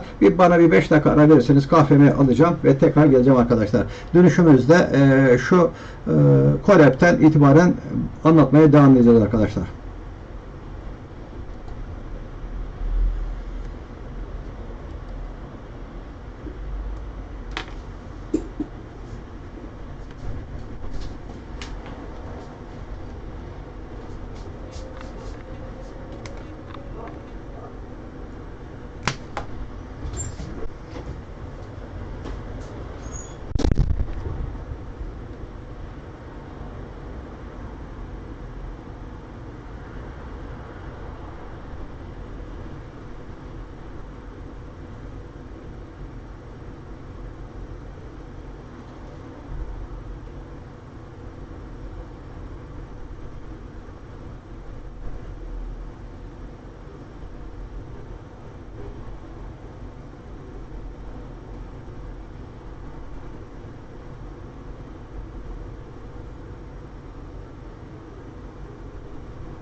Evet sevgili arkadaşlar, şu noktadan itibaren bu dersin bir anlamda hani Türkçesine sizlere sunacağım.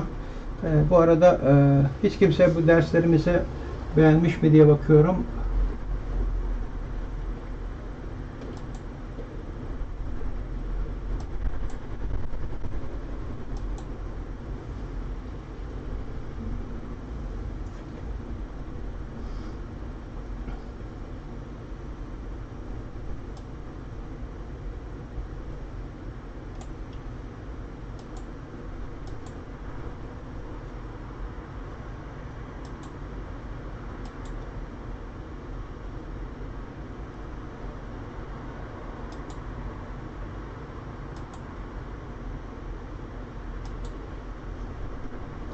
Evet, şu noktadan itibaren Türkçe olaraktan dersimize devam ediyoruz arkadaşlar.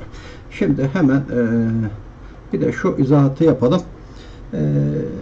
Bir denemeydi sevgili arkadaşlar. Hani İngilizce terminolojiye de aşina olmak bakımından. Ama şimdi konunun zaten biraz da hani zorlu aşamasıyla olması hesabıyla derse Türkçe olaraktan yine bir yabancı kaynaktan Türkçeleştirerekten sizlere sunmak istiyorum sevgili arkadaşlar. Yabancı kaynağımız Colab'in yine NetworkX konusundaki örnekleri.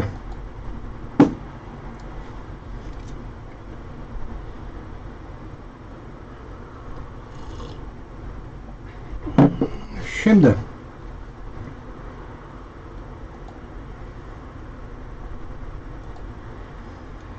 evet, Colab ortamını uzun tekrar hatırlatmayacağım.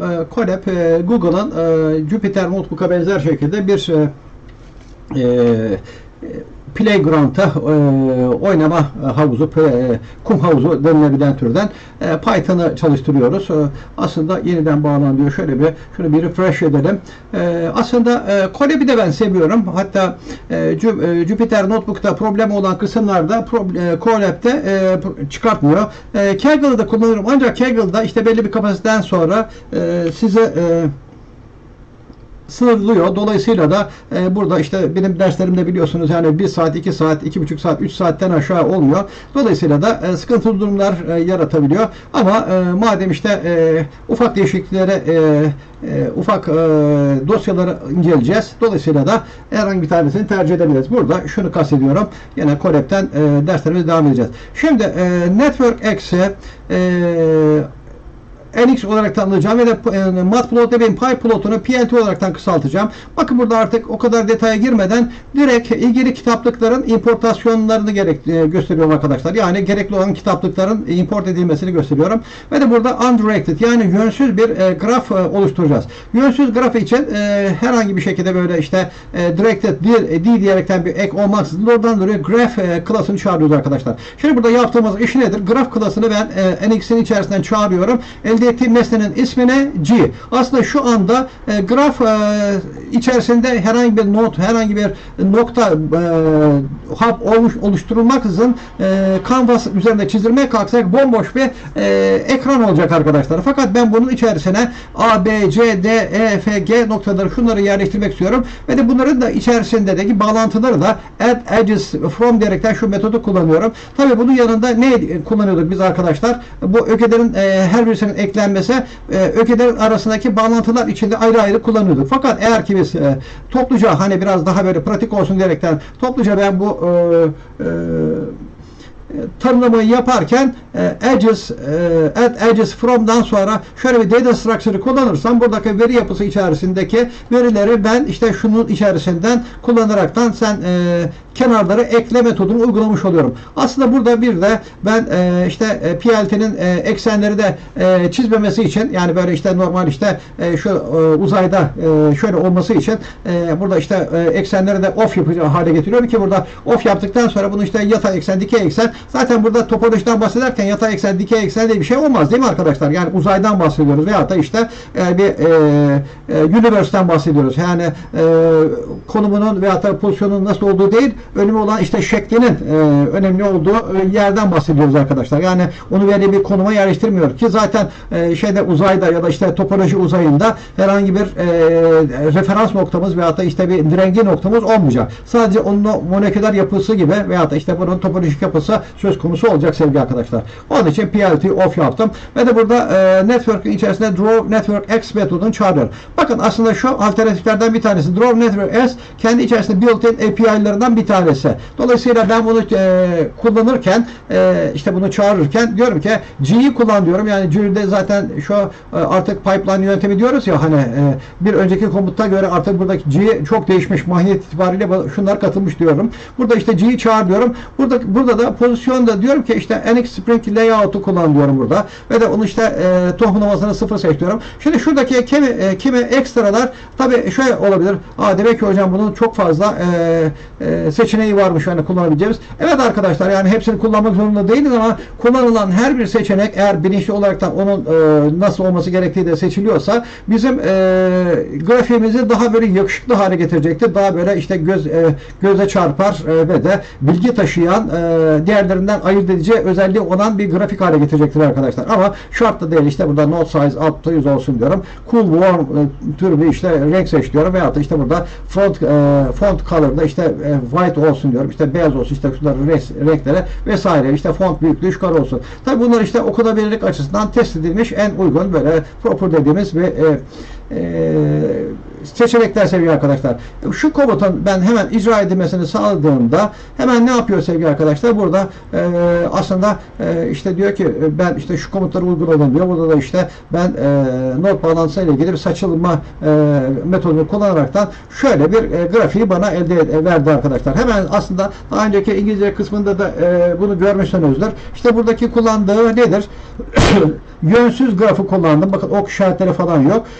Manuel bir şöyle bir data structure listeden bunları sağladım. Ve de çizerken de dedim ki İşte bunun işte rengi şu olacak, büyüklüğü şu olacak diyerekten. Dediğim gibi işte font size olsun, font color olsun veyahut da işte şurada işte bunun yayılma konumlandırması, yayılma biçiminde olacak diyerekten size kalmış bir şekilde. Bunu eğer her seferinde değiştirirseniz seeding başka olursa bunun başlangıç oryantasyonu farklı olacaktır arkadaşlar. Çok önemli değil çünkü uzaydan bahsediyoruz ve herhangi bir rengin ortasından değil, herhangi bir yerden bakıyoruz. Şimdi bu yönsüzdü yani undirected'da. Peki directed dediğimiz işte yönlü graf nasıl olacak? Aslında yönlü grafı da diğerinden ayırt eden class'ın adı D-graph şeklinde yani directed graph yani directed graph'ın o D'si sevgili arkadaşlar. Aynı yöntem diğerleri kısmında da aynı. Peki işte burada directed derken işte yönlendirmenin nereden nereye doğru olacağını belirtiyor. Mesela A'dan B'ye diyoruz. İşte B'den A'ya deseydim burada işte A'dan B'ye şeklinde olmayacaktır arkadaşlar. Mesela A'dan B'ye var. Bir de A'dan C'ye giriş de var. Şöyle dilerseniz bu sembolik olarak neyi tanımlıyor diyebilirsiniz. Sevgili arkadaşlar şimdi insan hayal gücünün sınırı yok. Şimdi directed olmayan veyahut da işte undirected grafları işte bir skaler büyüklük ya da böyle statik bir ilişkilerin olduğu bir ortamın veyahut da işte ne diyoruz statik büyüklüklerin kümelendiği kavramlarda kullanabiliriz bunları. Ancak yönlendirilmişlerde bir dinamizm yani bir akış, bir flow chart, bir flow olabilir, bir akış olabilir, bir dinamizm olabilir. Bu durumda da aslında biz yönlü grafları kullanıyoruz veyahut da bir hareket olduğu durumda işte mesela işte A noktasından işte postalar dağıtılıyor B'ye ve C'ye şeklinde. Yani lojistik söz konusu olduğunda veyahut da dinamik hareketler söz konusu olduğunda bu yönlü graflar anlam taşıyacaktır sevgili arkadaşlar. Peki şimdi burada yönlü grafları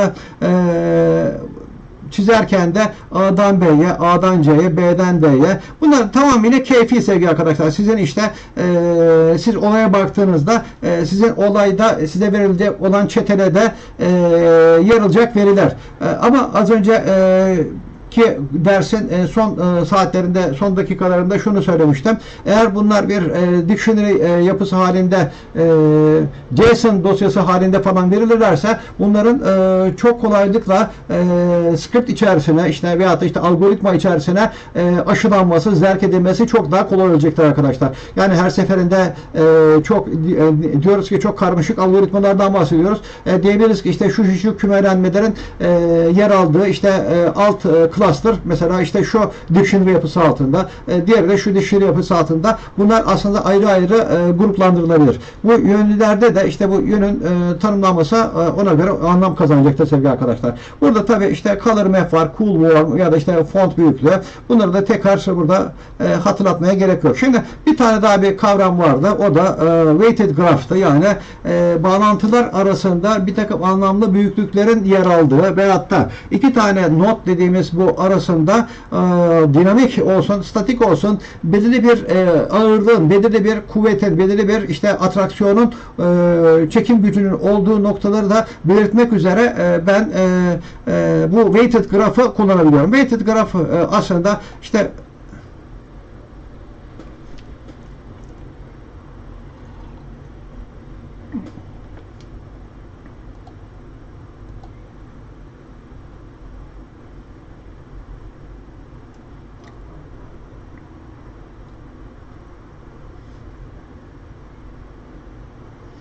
evet. Burada aslında hemen acaba bir yanlışlık mı yapıldı diye baktım ama burada weighted graph'a normal işte graf muamelesi yapıp sevgili arkadaşlar ilk önce bunu işte WG diyerekten bir nesneye atadıktan sonra WG üzerinde artık onu ağırlıklı graf haline getirmenin ilaveleri yapılmış arkadaşlar. Yani aslında bu grafı hemen hatırlıyoruz biz. Yönlü bile değil bu sevgili arkadaşlar. Yani en alelade haliyle şu işte graf değil mi?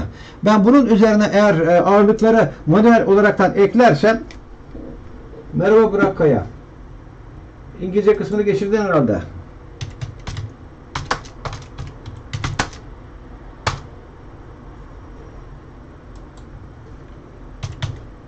Neden buraya yazmıyoruz? Buraya yanlışlıkla şuraya yazmışız ya.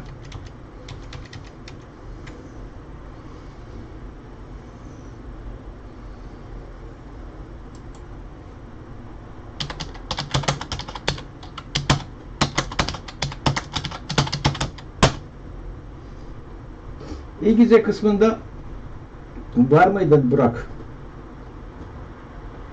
Tamam, anladım. Şöyle İngilizce kısımları çok böyle sofistikasyon cümleleriyle geçti. Orada biraz hani felsefe yapmak istedim ama izlenebilirliğin düşük olmasından çekiniyorum. Aslında bu topoloji konusu olsun, işte morfoloji konusu olsun, ta bir ucu Morbius şeritlerine kadar veyahut da işte kendi üzerine devrilen uzaylara kadar, eğik uzaylara kadar veyahut da işte bir şişe vardı. İçerisinden dökülmeyen, sıvı dökülmeyen şişe vardı. Oralara kadar gidiyor. Hatta madem ana dilimizde konuşuyoruz, konu veya işte bu matematik tarafından ta ki şuraya kadar gidebilir arkadaşlar. Şimdi bu bana ilginç geliyor. İşte sulu çamurdan biz Adem'i yarattık diyerekten bir ifadeler var değil mi? Kutsal metinlerde. Sulu çamurdan yapıldığında aslında o sulu çamura bir takım bilgiler veya onun işte tasarım bilgileri eklenirse o sulu çamur bir kupada olabilir. Yani bir kahve kupası da olabilir. Veyahut da işte ahseni takvim dediğimiz insan da olabilir değil mi sevgili arkadaşlar? Yani biz şimdi mesela oyun hamurlarıyla evlatlarımız oynarken o oyun hamuru biçimden biçime giriyor değil mi? Tabi gerçek dünyada bu tıkızlık teorisine, tıkız olma teorisine göre işte içerisine girilemez veyahut da işte o hacme, yani belli bir volüme girilemez, ama varsayın ki bunun bütün fiziksel özellikleri veyahut da onu o yapan bütün o geometrik özelliklerin her birisi birer değişken olduğunu düşünün sevgili arkadaşlar. Ve de her birisi denetlenebilir, kontrol edilebilir ve tercih edilebilir olsun. Dolayısıyla o bir küp olmaktan çıkar, bir küre olmaya kadar, yani köşesiz olmaya kadar, hatta tetrahedron dediğimiz o işte biçimlere kadar dönüştürür. Zaten yapay zekada bu tür algoritmalar işte belirli bir veri yapısı üzerinde, data structure üzerinde belirli bir sayıda nokta veri kullanılaraktan onların üzerinde matematiksel formüller belirli bir işte hızla geçiriliyor ve de onların görselleştirmeleriyle ilgili third party özellikler kullanılaraktan bunlar gerçekleştiriliyor. Fakat bize işin felsefesi veyahut da biraz daha böyle disiplinden bağımsız, yani biyoloji, transportation, demografik yapı hareketleri veyahut da başka ne var da aklımıza gelebilecek, yani en verimli çözümler diyoruz veyahut da işte yürüyüş algoritmaları vesaire. Bunların ötesinde, hepsinden öte şunu düşünüyoruz. Eğer ki bir elimizde bir durumu başka bir duruma getirecek olan bütün koşullar elimizde varsa, biz o koşulların bütün parametrelerini değiştirerekten onu başka bir duruma giderken onun istediğimiz başka durumların da kopyalarının, instanslarının elde edilmesini de sağlayabiliriz sevgili arkadaşlar. Bugün bu yayını başlatmadan önce çok enteresan bir görsel buldum. Galiba Instagram'da David diyerekten oraya da bir belirtimi yapmıştım. Bütün bu görseller aslında işte göz için, eğlence için, yani bir anlamda işte tabu olabilen her şeyi de düşünebilmek, hayal edebilmek için diyerekten gerçekten de akla hayale gelebilecek her şeyler vardı. Tabii şimdi burada olabildiğince böyle bakış açısına geniş tuttuğumuzda, ha bak şunun da alay ediyor, bunun da alay ediyor diyerekten düşünebilir. O şeyin adı da Babil'di. Hani Babil diyerekten ve de David Asterix diyerekten aratırsanız bulacaksınız. Bana çok şeyler esinlendirdi. Yani aynen işte nasıl ki piyano tuşları hepsinin birbirinin benzeri, siyahlar ve beyazlar, ama her bir tuşun ayrı frekansı var değil mi arkadaşlar? Dolayısıyla da hani orada oluşturulan nesnelerin her birisi ayrı ayrı görünüyordur, ama işte bunların işte insanın bedeninin işte bir organının, bir dokusunun veyahut da işte bir sisteminin kenarını teşkil eder. Ve de şunu ben iddia ediyorum. Eğer ki yeterince veri varsa sevgili arkadaşlar, yeterince veriyle böyle işte beslenmişsek, pompalanmışsak ve de elimizin altında da yeterince algoritma varsa, algoritmalar ki kendimizin oluşturduğu algoritmalar da olabilir. Veyahut da 2 tane, 3 tane algoritmayı birbiriyle yarıştırıp bunların paralel olaraktan çalıştırıp veyahut da daha fazlasını paralel olaraktan çalıştırıp ve bir optimize bir algoritma çalıştıraraktan bizden istenenin çok ötesinde ona alternatif biçimlerde yaratabiliriz demeyeceğim, ama tasarımlayabiliriz arkadaşlar. Akıllı tasarımcı da, akıllı tasarımcılar da veyahut da tek bir tasarımcı eğer varsa da bunu yapıyor ve aklında. Tabi elinin altında dünya kadar materyal, dünya kadar bilgi, dünya kadar malzeme varsa eğer ve de dünya kadar da algoritmadan haberdarsa, dolayısıyla istediği şeyi yaratacağına ben eminim, bu yaratıcının. Artık daha fazla detaya girmek istemiyorum. Yani her şeyin kafamda yerine oturduğunu söyleyebilirim. Tabii insanoğlu olaraktan, insan evladı olaraktan da bize ne düşüyor? Bu sırrı keşfetmek düşüyor. Hayran olmak en nefret ettiğim şey arkadaşlar. Hayran olmak yerine onu keşfetmeye çalışmak lazım. Yani hayranlık insanın dilini tutuyor veyahut da beynini uyuşturuyor. Hayran olmakla bir yere varılmaz. Madem laboratuvarı giriyorsun, hayran olmayı bir tarafa bırakıp olan bitenleri anlamaya, idrak etmeye çalışmak lazım diyorum. Nereden geldik buraya? Şimdi şu yönlendirilmemiş grafiği alıp graf klasını alıp bunun üzerine ne ekliyorduk arkadaşlar? Şu kenarları şuradan alıyorduk. Hatta bakın sevgili arkadaşlar, o kadar sofistike, yoğun bir bilgi ki burada. Hem notlar var, hem notları belirten bir işte dictionary yapısından bahsettik ya sevgili arkadaşlar. Aslında diyeceksiniz hocam, dictionary yapısı neresi? Sadece şurada bir dictionary yapısı. Fakat sevgili arkadaşlar, işte burada Alice from denilen yerden sonra ben ne bekliyorum? Bir data collection bekliyorum. Yani veri yapısı bekliyorum. Veri yapısı da not ve notlar arasındaki ağırlık. Not ve notlar arasındaki ağırlık. Bakın aslında ağırlık derken şurada doublet ile şu key value ya da index data. Peki şu benim elemanlarımdan üçüncü eleman. Peki ilk iki eleman ne? Notların ismi ve ikisi arasındaki bağlantı. Dolayısıyla eksik olan hiçbir bilgi yok. Tabi bunlardan kaç tane kullanılacaksa benim buradaki işte WG dediğim ağırlıklı grafım o kadar belirgin, ayan beyan olacak veyahut da o kadar çok not, düğüm içerecek sevgili arkadaşlar. Şimdi tabi bu aslında ben şundan import ederekten veyahut da şuradan alaraktan şu WG'yi zenginleştiriyorum. Ben de diyorum ki burada WG'nin üzerine aslında get edge attributes diyerekten bunları yerleştirecek olan klası da getir diyorum. Sevgili arkadaşlar hatırlıyor musunuz? Mesela işte çizim yaptıktan sonra o çizimin kimi yerlerinde böyle işte gözüne sokmak için ne yapıyorduk? Oralara ok işareti koyuyorduk veyahut orada bir text falan yerleştiriyorduk. Yani ona attribute'larını zenginleştiriyorduk. Burada da işte get edge attribute dediğimizde bu ağırlığı sen bunun içerisine yerleştir diyorum. Aslında ağırlık dediği de söz konusu işte her birisinin verisini alacak. Öyleyse eksenleri şurada bir elimine edip yani madem işte uzayda bir topolojik bir çizim yapacağız. Öyleyse bunu off konuma getiriyoruz. Eksenleri çizmesin yani yatay, absis ve ordinatı çizmesin. Ve de kullandığımız Draw NetworkX. Aslında bunu artık aşina olun. Çünkü Matplotlib'in Highplot şovunu kullanmak yerine burada Draw NetworkX'i de kullandığımızda aynı şekli verecektir arkadaşlar. Aynı şekli derken biraz temkinli davranmak lazım.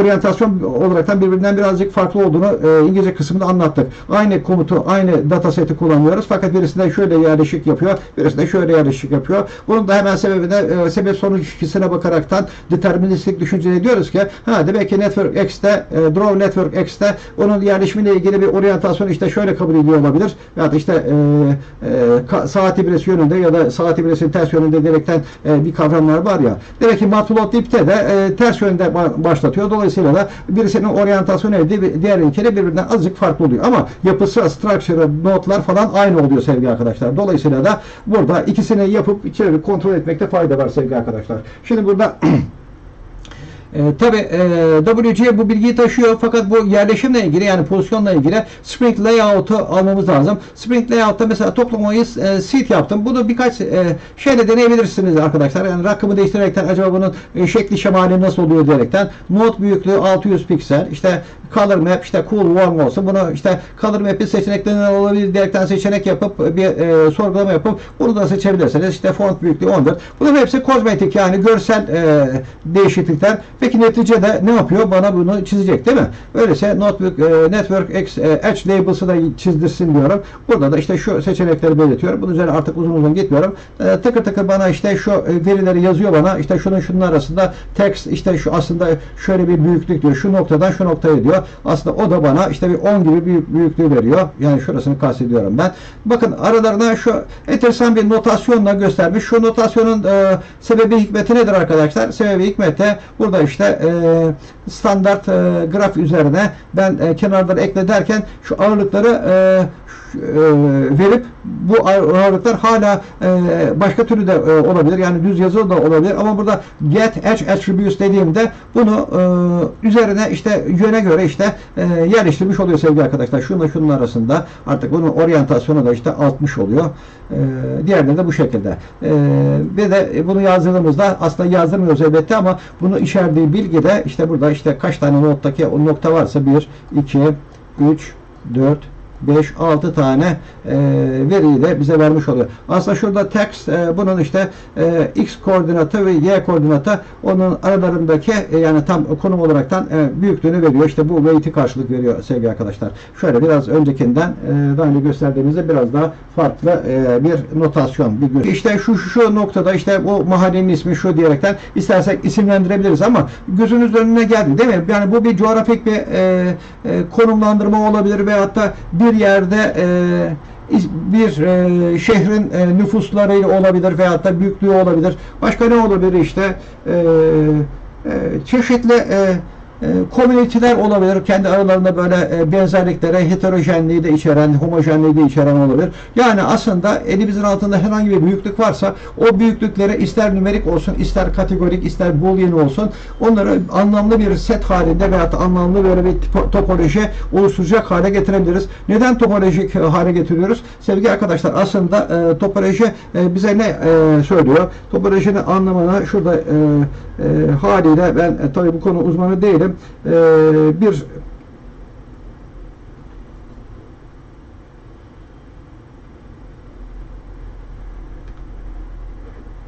Evet, topoloji bir şeyin parçalarının nasıl düzenlendiği ya da birbirine bağlandığı ya da düzensiz şekilde bağlandığı ya da bağlı olmadığı, yani bir şeyin parçalarının. Aslında bir şeyin denildiğinde aslında bir grubun, bir köyün, bir büyüklüğün, bir kavramın tamamıyla aslında nasıl bağlandıklarının bir yöntemi. Aslında organize diyor ama organize olmasına da gerek yok. Orada bir kaos da olabilir ya da bir bağlantısızlık olabilir. Mesela connected diyerekten de var bu tanım içerisinde. Yani topolojinin tanımı şu İngilizce haliyle the way the parts of something are organized or connected diyor. Ben buna itiraz ediyorum. Organize olmayabilir ya da birbiriyle bağlantılı olmayabilir. Ayrı ayrı graflar olabilir mesela. Topolojik yapılar olabilir. Yani böyle separate, ayrı ayrı duruyorlar orada mesela.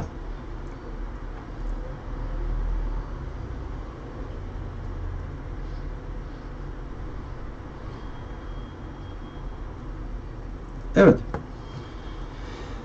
Şimdi burada da işte iki farklı grafın konektivitesinin kontrol edilmesi, yani birbirine bağlı olup olmadığının kontrol edilmesi. Onun için ne yapacağım? Aslında tabi bu graflardan bir tanesi G1 diyerekten belirttim. G1 tabi şimdi ben şurada onun bir klasın nesnesini aldım ama bu nesne üzerinde bir takım metotlar add edges from'u uygulamak için benim ne yapmam lazım sevgili arkadaşlar? Şurada evet, şöyle zen moda aldık. Evet. Evet. Evet. Şu verilerimizde beslediğimiz kısım bu birincisi. Tabii şimdi diyeceksiniz hocam bu yetiyor mu işte grafın tanımlanması için? Yetiyor arkadaşlar. Bakın zaten şimdi grafta ne lazım bize? Notlar lazım değil mi? Bak birinci nodumuz şu. İkinci nodum şu.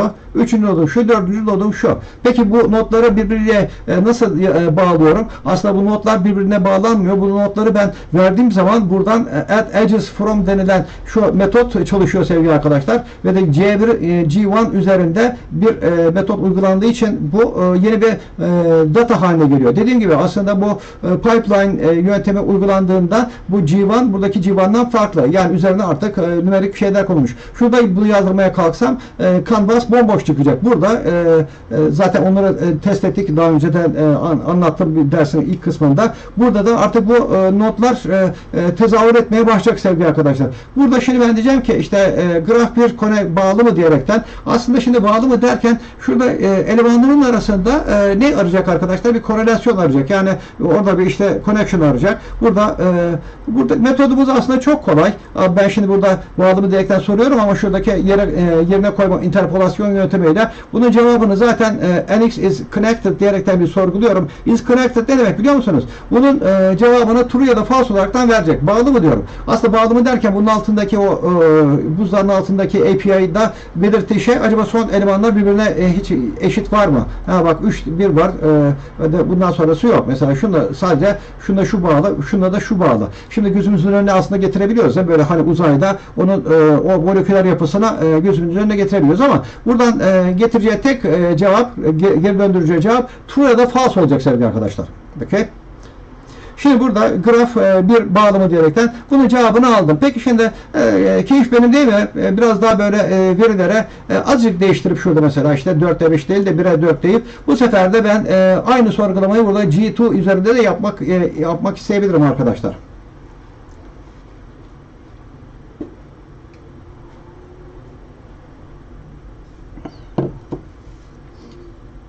Ben size şimdi bir ipucu söyleyeyim arkadaşlar. Bu bir kere bağlı değil. Şu bir kere bağlı değil. Burada kıyametin koptuğu yer burası sevgili arkadaşlar. Tamam, şuralarda bakın şimdi connection var değil mi? Bakın 2'ye 2, tamam 3'e 3'e, peki 1'e 4. Ne alaka şimdi bak. Bu elemanın gittiği, bağlandığı bir yer yok. Veyahut da şu sap gibi duruyor 4'e 5. 4'e 5'e şunlardan hangisiyle eşleştirebileceksiniz arkadaşlar? Zaten burada şimdi mesela eğitimli tahmin gücü ne diyor? Bu bağlı değildir diyor. Ama bu hani benim hani öngörüm sevgili arkadaşlar. Ama işte bunu işte komuta is connected dediğinizde yaptığı işte bunların her birisini didik işte onunla onu karşılaştırıyor. Birincinin ikincinin birincisi ikincisi aynı mı diyerekten. Dolayısıyla da burada işte şu burada sap gibi separated halde duruyor sevgili arkadaşlar. Dolayısıyla bunun cevabı ne olacaktır? False olacaktır şurada. Is graph one connected? Hayır. Burada işte bağlı değil. False diyecek. Peki diğerine bakalım. Diğerinde sorun nerede hallolmuş arkadaşlar? Bakın 1 ile 2, 2 ile 3 mü diyerekten. Şuna şu bağlı. Tamam. Bununla da bu şu bağlı. Bak şu 1 ile de şu bağlı. Demek ki işte 4'ten 5'e gitmek yerine 1'den 4'e giderekten ben bu graf 2'ye birbiriyle işte connected hale getirdim arkadaşlar. Değil mi arkadaşlar? Burada. Ama istersem şimdi burada birincisini de yazdırabilirim. Birincisini de hemen şurada ne diyelim işte şu komutumuz neydi burada? İşte evet.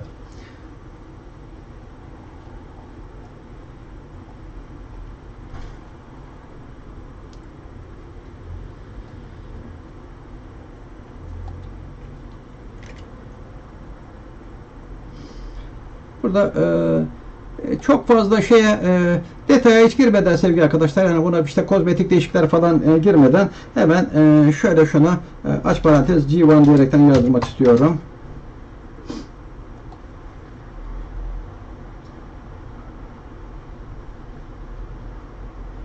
Şunu çalıştırdık ya. Neden böyle yaptı? Evet.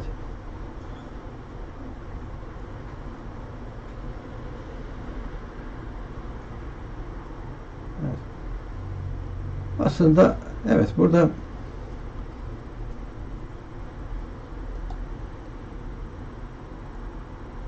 beş ile 4'ü gösterdi. Tabi burada saçmalık şu sevgili arkadaşlar. Hani en son işte 4 ve 5'i almış gibi, diğerleri işte bağlı değil ya, sadece birbiriyle bağlı olduğunu gösterdi. Tamam, ben bunda yetinmedim. Bir tane daha şimdi şöyle yapmak istiyorum. Burada da işte yine şu komutu yazalım. Burada da G2 diyelim ona. G2.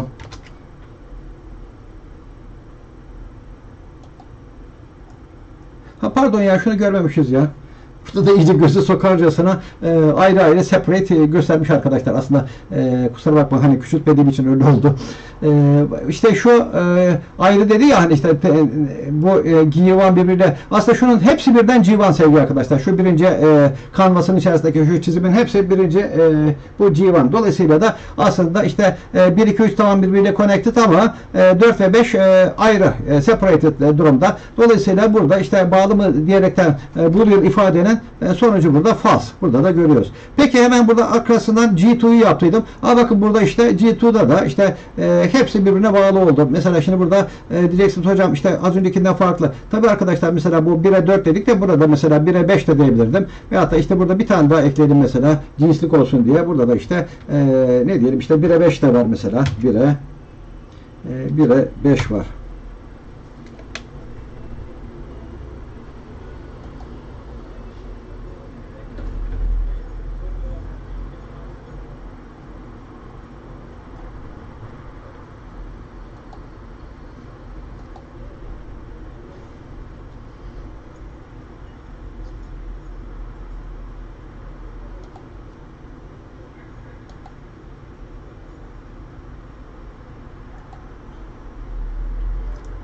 Tabii bakın şimdi şu birinciydi ya, bu 1'den 4'e götürttüm, bir de 1'den 5'e götürttüm. Yani şeylik olsun diye, çeşitlik olsun diye arkadaşlar. Yani 4'ten 5'e de diyebilirdim mesela. Dolayısıyla da işte şu birbiriyle bağlı, bu da birbiriyle bağlı hale geldi. Aslında burada ortak elemanları bir gibi bir şey. Yani aslında iki tane komünite şu ortaklıkla bir araya gelmiş, bir komşuluk oluşturmuşlar gibi görülebilir. Peki şimdi yan yana ben iki tane grafı görüntüleyebilir hale nasıl geleceğim? Şimdi oraya geldik. Şimdi şu empty spaces çok hoşuma gitmedi ama bunu aslında nasıl çıkartacağız? Burada göster, görüntüle kısmında. Neyse. Yani gözüme kalabalık geldi burası. Şimdi amacımız iki tane graf var. Yan yana iki tane grafı görüntüleyeceğiz. Belki de hani bir performans değerlendirmesi yapmak isteyebiliriz vesaire. Şimdi peki ilk önce bir işlemler yapmamız lazım bizim. PyPlot'un, Matplotlib'in PyPlot'unun figür denilen metodunu alıyorum. Figür büyüklüğü 8'e 8 piksel olsun diyorum. Subplot 221. Dolayısıyla iki tane satır. Bakın şurada 221 aslında iki tane graf olduğunu gösteriyor ve de işte iki tane satır halinde. İki satır dedim ama yanlış söyledim. Evet, iki tane kolon halinde. Şunun yerleşimi de işte 2-2-1'de değil de bunu yerleştirirken yan yana iki tane alt çizim gelecek anlamında arkadaşlar. Ha şöyle 2-2-1'in birincisi bu. 2-2'nin ikincisi de şu. Dolayısıyla şu birincisi kolondaki, şu ikinci kolondaki de şu olacak sevgili arkadaşlar. İki tane çizim olacağı besbelli. Burada eksenleri ortadan kaldırıyoruz. Havada böyle apsis ordinat göstermesini diyerekten NetworkX'e NetworkX'i çağırıyorum. NetworkX burada bakın koyu renk farklı göstermemiş ama bu hangi metot? Bu NetworkX kitaplığın içerisinde tıpkı PyPlot'taki çizime yarayan metotların yani built-in metotlardan bir tanesi. Yani görselleştirmeye yarıyor sevgili arkadaşlar. Network underline NetworkX. NetworkX. Dolayısıyla bunu daha böyle işte göz alıcı ve görsel olarak da vermek üzere sevgili arkadaşlar. G1'ın yanı sıra şimdi sadece şu bile bunu çizmek için yeterli. Fakat işte pozisyonu işte ben buna Spring Layout yayılmış olsun deyip onun işte node büyüklüğü şu olacak işte color map olaraktan şunun rengini şunu seçtim. Büyüklüğü şu olsun. Fontun büyüklüğü şudur budur. Bunlar zenginleştirme. Normalde sadece şunu dahi yazılması benim bunun çalışılması için yetiyor sevgili arkadaşlar. Hatta onu şöyle kanıtlayayım size. İşte şunun Ctrl C diyorum şurada. Hatta şöyle bunu indirdikten sonra şunu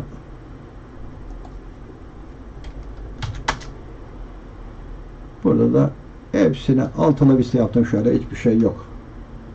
Haydi güle güle.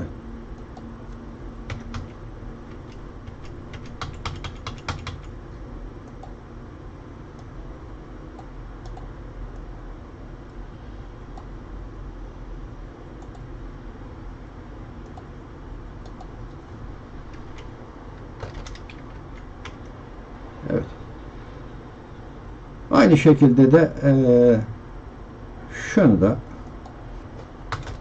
tabi orijinalliği bozmamak bakımından aynen şunu alıp şöyle sevgili arkadaşlar şöyle Ctrl C G1 bunu da G2 diyeceğim. Tabi burada Python için şu sekmeyi şuradan başlatmam lazım ve de şuna devre dışı bırakacağım.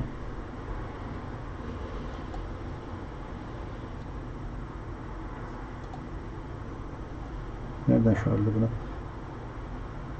Tabii şunun tamamını ama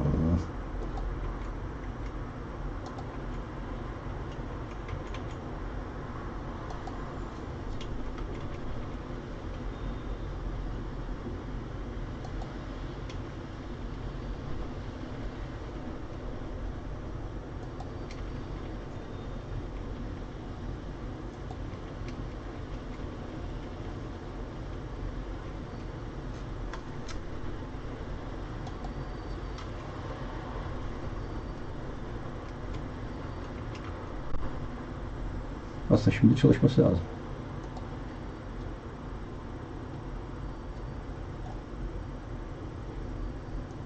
Burada kaldı dedi.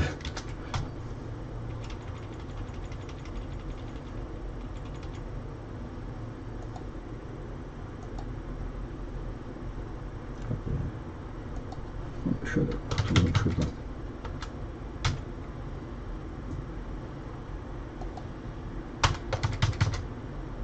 Kurtulduk.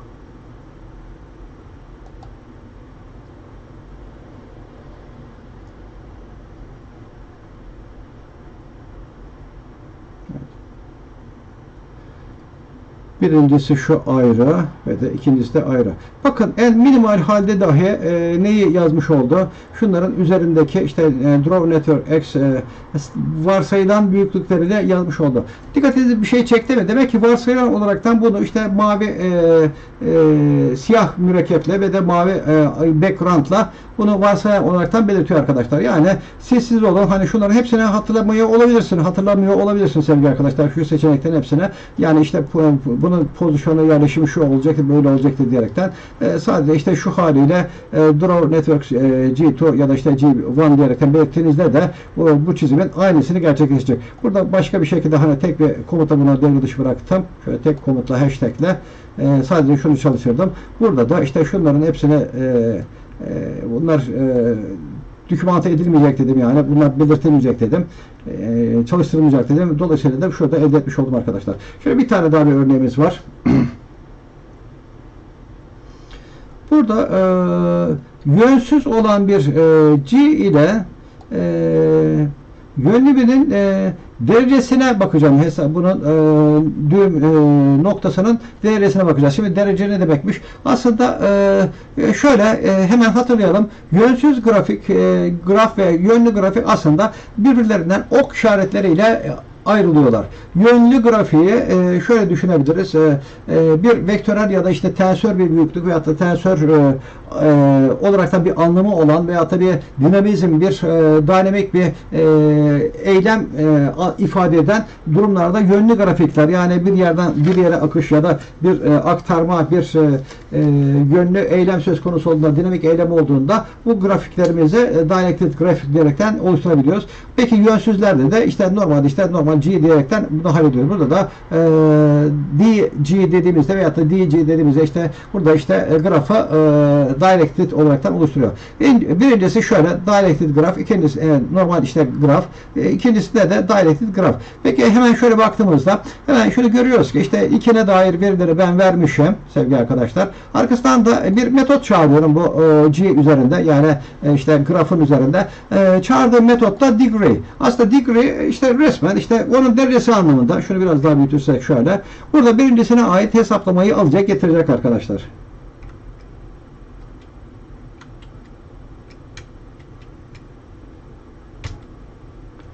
Şöyle. Peki şurada birincisinde yazdırdı. Bu ne? İlk yazdırdığı ne? Bunun işte derecesi sevgili arkadaşlar. İşte şu. Hatta şuraya bir print boşluk şöyle bir bırakalım. Ondan sonra da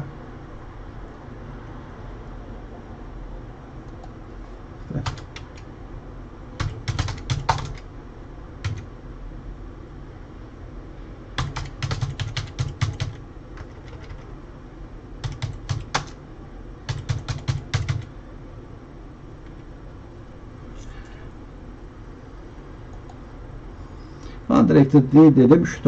Şuna A'ya ait bunun bir derecesini şu şekilde belirtmiş oldum.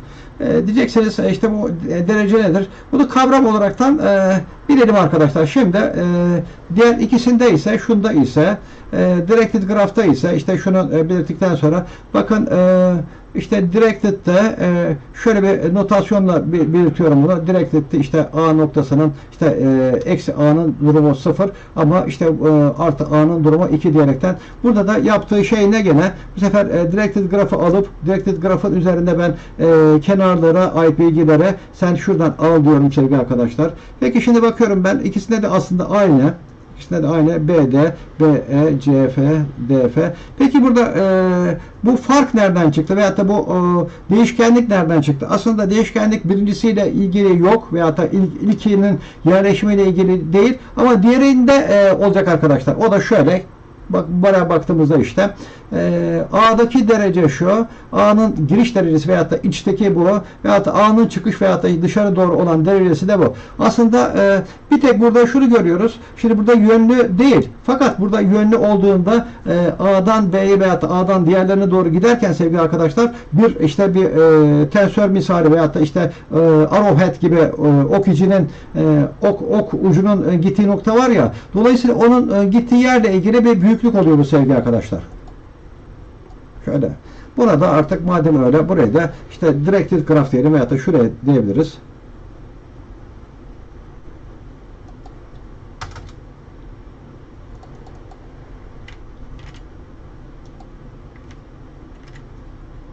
degrees diyeyim bu sefer de, çünkü ne olacak? Dereceler olacak, çünkü iki tane burada.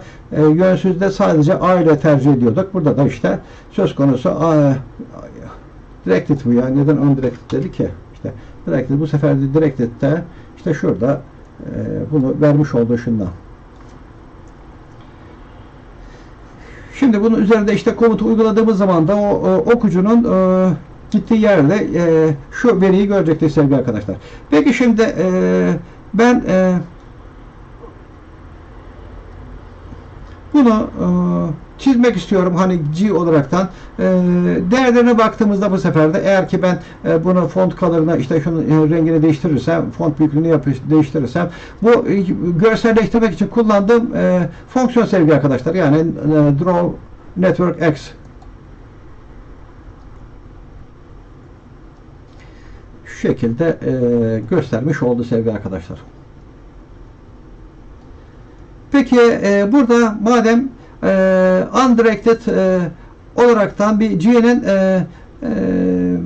merkezilik ölçüsünü bir hesaplamak istersek sevgili arkadaşlar, undirected graph G'de, yani undirected'da. Öyleyse şimdi aslında bunları tabii şimdi bu topoloji konusunda veya da işte bu graf teori konusunda bilgilerimiz arttıkça sevgili arkadaşlar, işte buradaki işte merkezileşme ölçüleri veya da işte bunun derecelerinin ne olduğunun önlemi olmaya başlayacak. Fakat kavram olaraktan da burada işte degree centrality ya da closeness centrality ya da betweenness centrality dediğimizde de işte burada merkezilik derecesi, yakınlık, merkeze yakınlık veyahut da merkez arasındaki mesafelilik gibi kavramlar var. Elbette şimdi bunlar belirli bir spesifik probleme yönelik olaraktan oluşturulmuş olan metotlar, algoritmalar sevgili arkadaşlar. Daha doğrusu bir problemin çözümü sırasında işte şöyle bir kavrama ihtiyaç duyulduğunda o kavramın hesaplatılması için bir algoritma, bir API tanımlanıyor. Onu biz kullanıyoruz. İşte burada da degree centrality diyerekten veyahut da işte yakınlık, merkeziliği diyerekten, artık hani Türkçeleştirirken closeness centrality ile merkeziliğini, yani yakınlık merkeze yakınlık gibi de yorumlayabiliriz ya da betweenness. Aslında şöyle bir kelime de çok zor sevgili arkadaşlar. Betweenness arasında olma diyerekten ben bunu Türkçeleştirebilirim. Aslında burada da İngilizce lügat zorlanmış mesela arkadaşlar. Şöyle bir kelimenin de olup olmadığını mesela ben merak ettim.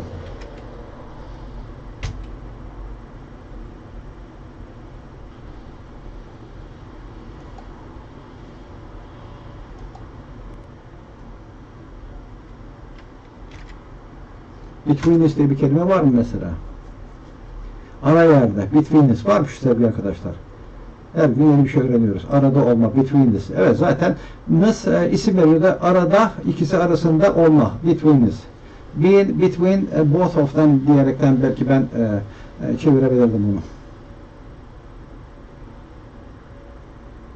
Evet, betweenness. Kelime olarak da varmış yani betweenness. Centrality. Şimdi tabii bunları ben bu yönsüz olanda yazdırmak istersem işte bu komutları uyguladığımda degree centrality şöyle bir etiket yazacak. Ondan sonra R ile ilgili şu veriyi yazdı. B ile veriyi yazdı. Peki bu şimdi merkezilikle ilgili derece, bir de yakınlıkla ilgili veya da komşulukla, ben bunu işte komşuluk diye de çevirebilirim. Merkeze komşulukla ilgili büyüklük de aslında şimdi bunları milimetrik olaraktan işte düşünürsek sevgili arkadaşlar, işte başlangıçta vermiş olduğumuz bu yakınlığın veya da işte bu büyüklüklerin sevgili arkadaşlar tabi hesaplama yaparken kavram olaraktan işte birbirlerine yakın oldukları ile ilgili bir yüzeyler ortaya çıkacaktır. Şimdi peki ben farklı bir takım veri yapıları kullanaraktan bir topolojik imajiner bir şey oluşturmak istiyorum mesela sevgili arkadaşlar. O da şu, benim şöyle bir niteleme matrisim şu. Bu bilgi taşıyor mu? Taşıyor. Hatta iki boyutlu. Şöyle bunu düşünün şimdi.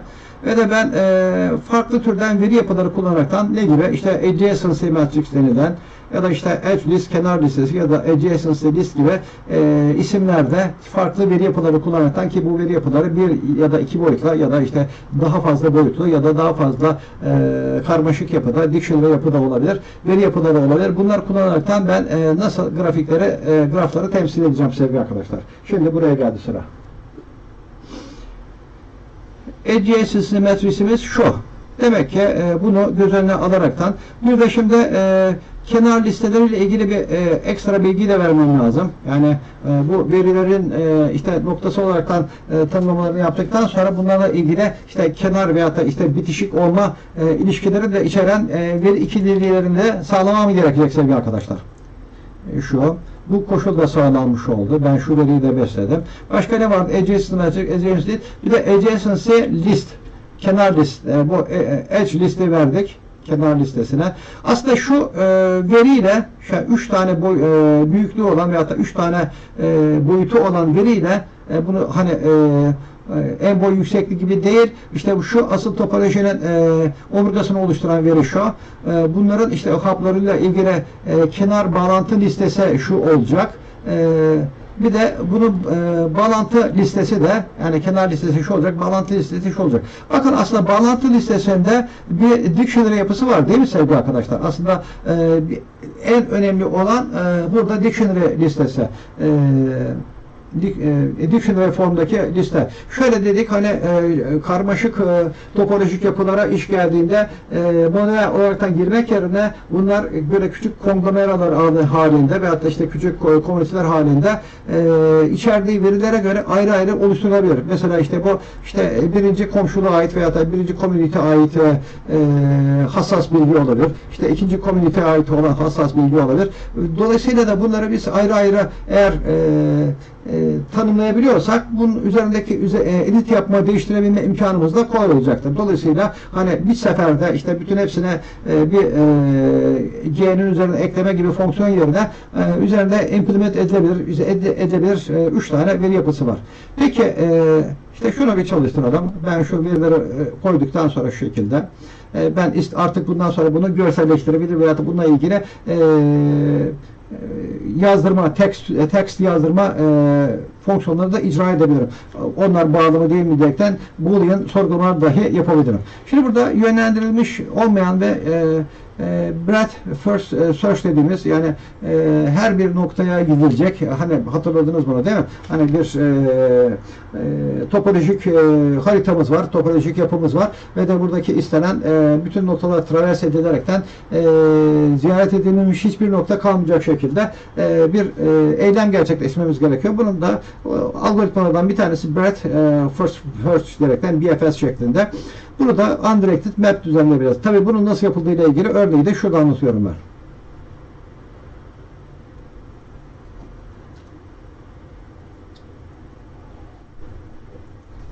Arkadaşlar İngilizce kısmında hiç kimse beğeni gelmedi. Burada da bakıyorum acaba beğeni geldi mi? Hiç kimse hoşuna gitmedi mi bu dersin arkadaşlar ya?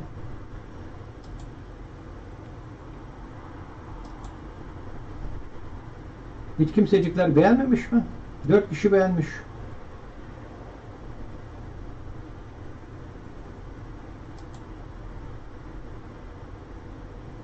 Yeni abone de gelmemiş.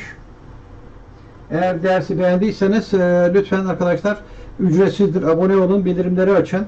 Eğer dersi de beğendiyseniz like da atarsanız algoritmalarda yüksek kısımlara gelsin. Bu kısımlar için ben bu dersler için bir prerequisite konusu yazmıştım.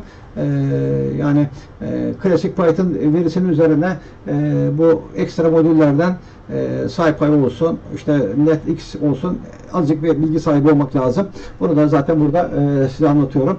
Ve de graf yapısı hakkında veyahut da işte topolojik alt bilgi de bu her ne kadar konu çok böyle intangible olsa da, yani soyut kavramlar olsa da bir fikir sahibi olmak lazım. Aslında ben onu somutlaştırıyorum. Olabildiği kadar böyle hani ne anlama gelebileceği, nerede kullanabileceğiz konusunda da size fikir vermeye çalışıyorum arkadaşlar. Yani onu uğraşıyorum.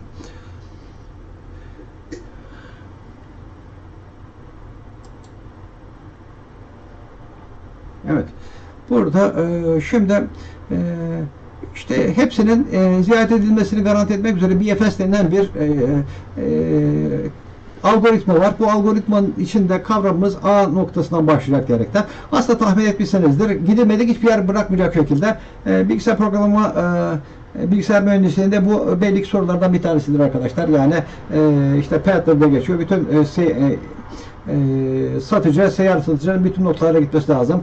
Onunla ilgili algoritmayı yazacaksınız siz şeklinde. Tabii o zaman burada tabii bu NetworkX gibi bir kitaplık olmadığı için o zaman işte Fortran 4'la veyahut da işte Fortran 77 ile falan yazılıyordu, hesaplanıyordu veyahut da Pascal'la. Ama burada doğrudan işte Python'ın kitaplıklarından bir tanesi. Hatta kullanacağımız da nedir bu işte? BFS. Peki işte BFS'e ben işte manuel olaraktan kendim tasarlayamaz mıyım? Niye tasarlamıyorum arkadaşlar? O da şu şekilde. Bakın grafı alıyorum, bilgilerle besliyorum bunu, grafımızı oluşturuyorum. Şimdi diyorum ki ben bir BFS diyerekten kullanıcı tanımlı fonksiyon tanımlayacağım. Bunun için de iki tane kriteri alacak dış dünyadan. Grafın kendisini alacak ki grafta işte şuradan elde edeceğim ben bunu ve de not sayısına ya da işte notlarıyla da ilgili bilgiyi ben buna dış ortamdan parametre olaraktan, argüman olaraktan vereceğim. Peki ilk önce şununla başlıyoruz hemen. Ziyaret edilen ve kuyruğa alınanlarla ilgili iki tane benim işte veri yapım olması lazım veyahut da listem veri yapımı lazım. Bu da işte şu haliyle notları ikisini de alacak. Başlangıçta hepsi şu notların ikisi de hem ziyaret edilen hem de kuyrukta hani ziyaret edilmesi için kuyrukta bekleyen olaraktan alınacak. Şimdi bu tek satırda iki adımı da iki atamayı da yapmış oldum. Burada Q söz konusu olduğu sürece while Q demekle aslında kuyrukta hala ziyaret edilecek bir yerler varken anlamında bu sevgili arkadaşlar. While Q demek ki while Q'nun sonucu boolean olaraktan true olduğu sürece demek ki ne yapacak? İşte şunu sevgili arkadaşlar şu komutların icra edecek. Şuradaki bütün o şu indentation'daki komutları icra edecek. Demek ki neler yapacak? Q'yu bir kere çıkartacak en sondan. Sıfırıncısını o benim geçerli olan nodum diyecek. O noda dair grafik üzerindeki komşuluğu alıp en yakındaki komşuluğu alacak. Onu da işte for döngüsü içerisinde. Bak işte for döngüsü içerisinde şu işleme alacak olan kuyruktakini alıyor pop ile. Onun ona karşı gelen, o noktaya karşılık gelen işte o noda karşılık gelen grafiğin üzerinde komşuluğu araştırıyor. O komşuluk eğer ziyaret edilmemişse çünkü oraya bakacak. Onun ziyaret edilmiş olup olmayacağına bakacak. Edilmemişse öyleyse ziyaret edilmişlerin içeriğini artıracak arkadaşlar. Visited vardı ya şurada visited'da. Dolayısıyla da bakın şurada kuyruktakileri almaya başlıyor. Ondan sonra kuyruktakileri alıp eline aldığı veya sırada ona gelenin yakın komşuluğunda onun ziyaret edilip edilmediğini soruyor. Burada bir negatif mantık var. Bakın işte if neighbor not in visited. Eğer ziyaret edilmişler içerisinde değilse, ziyaret edilmediyse demek ki ziyaret edilmişlerin o bir ziyaret edilecek olandır ve de ziyaret edilmişlerin sayısını artıracağım ve de Q'yu da bir artıracağım ki bu sefer de bir sonrakine sıra gelsin diyerekten. Dolayısıyla bakın şu for in döngüsü içerisinde ben ziyaret edilmemiş hiçbir tane bırakmayacağım arkadaşlar. Değil mi? Peki bütün kuyruktakilerin tamamının da gerçekleşmiş olmasını da nereden sağlıyorum? İşte burada işte pop diyerekten bütün hepsini işte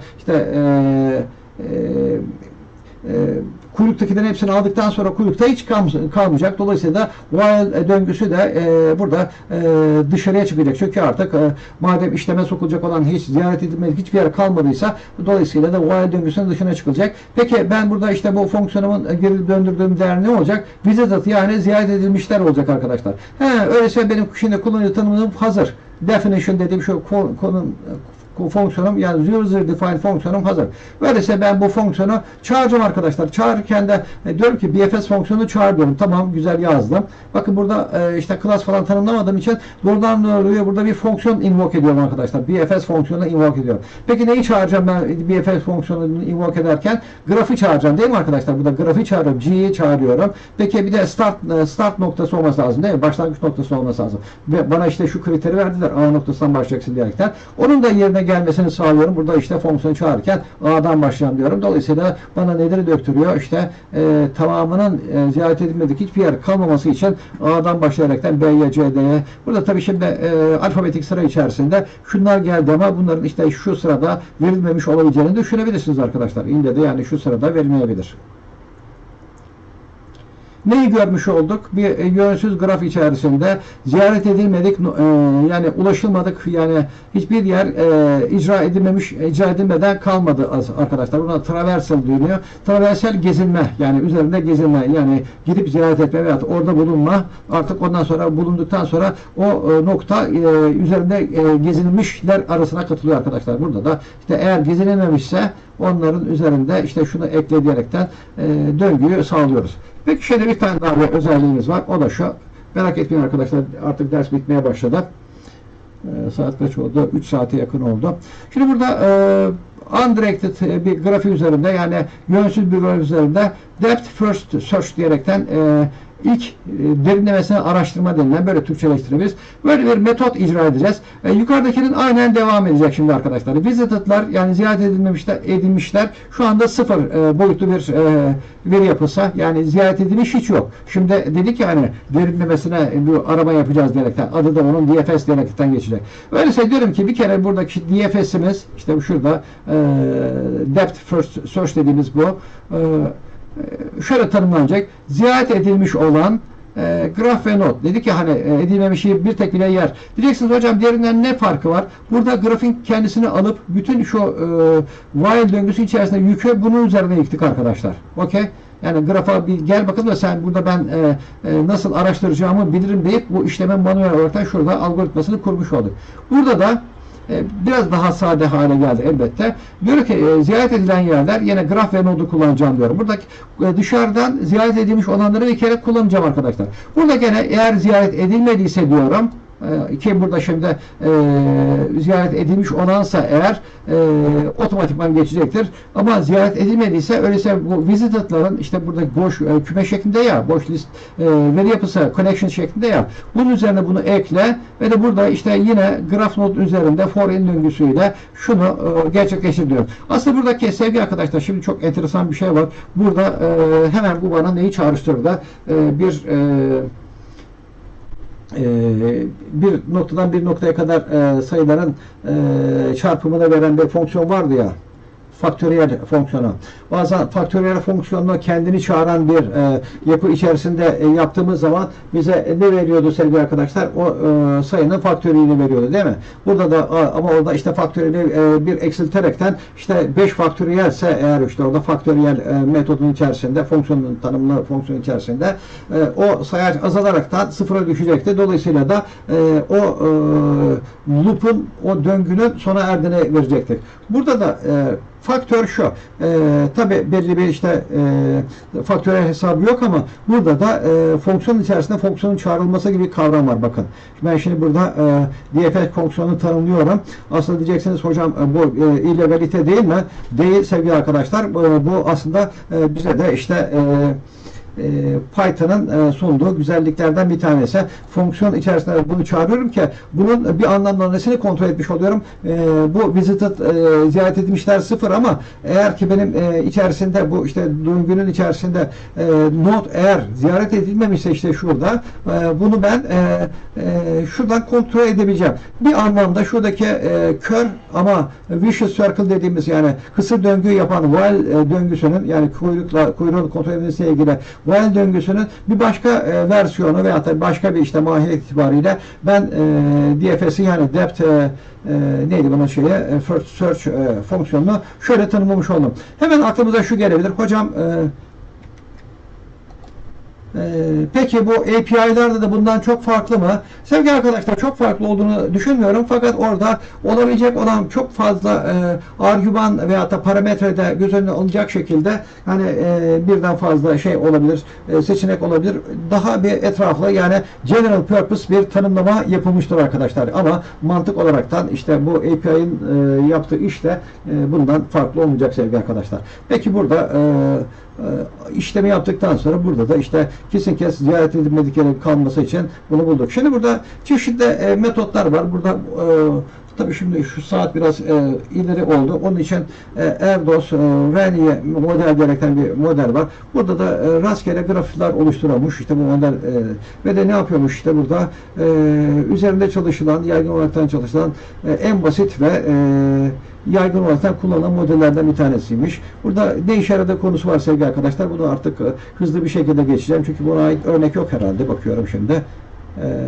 Varmış sevgili arkadaşlar. Hemen burada da bakalım. Aslında hangi alanlarda kullanılıyormuş? Aslında hemen şu bize dikkatimizi çekebilir sevgili arkadaşlar. Bu Erdos Renier denilen bu rastgele graflar metodu bir kere network teorisinde kullanılıyor, bir de computer science'da kullanılıyor.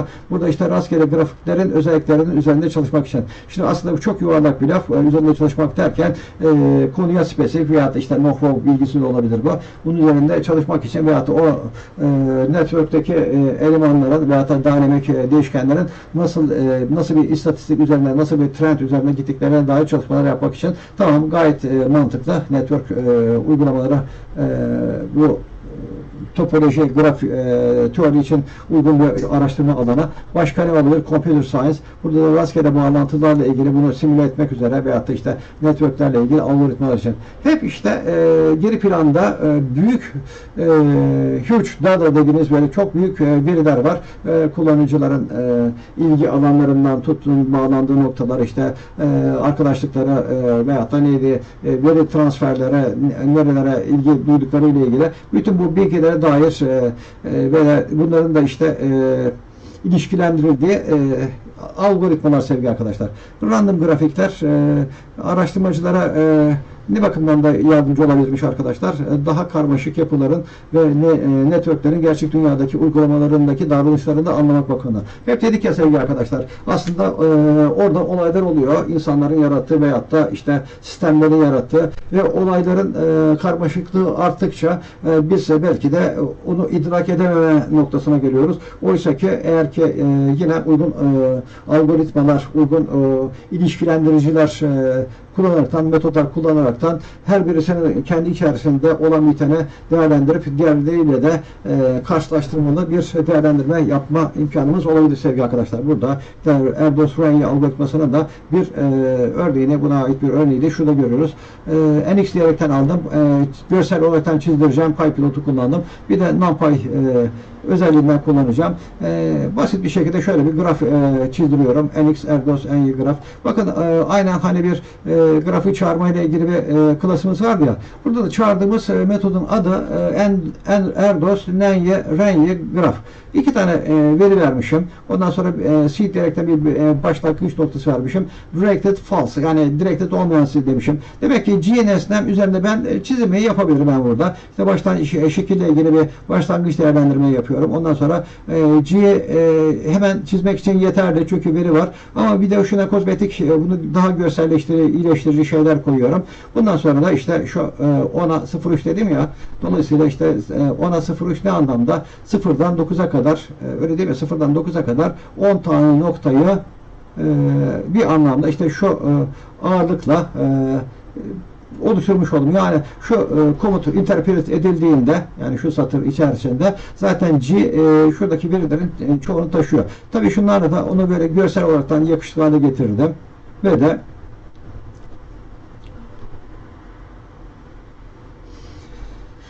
şöyle bir bağlantıyı oluşturmuş oldum. Mesela işte 0'ın 1 ile 1'in 2 ile bağlantısı var. Evet. Şimdi tabii bu Erdos Renier graf diyerekten yani bunun işte mentalitesine ya da onun açık yazılışını da öğrenmek üzere işte what's the purpose of şu graf diyerekten sorgulayabiliriz mesela.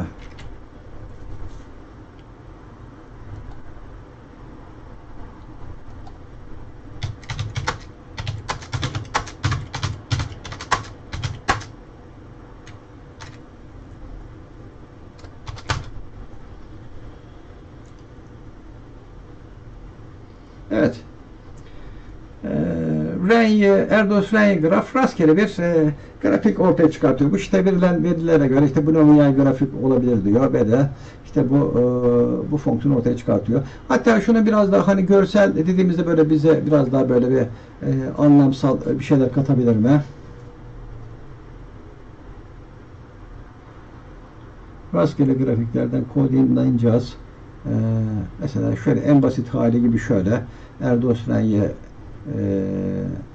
graf böyle oluşturabiliyormuşuz. Tabii bunu verilerle besleyeceğiz.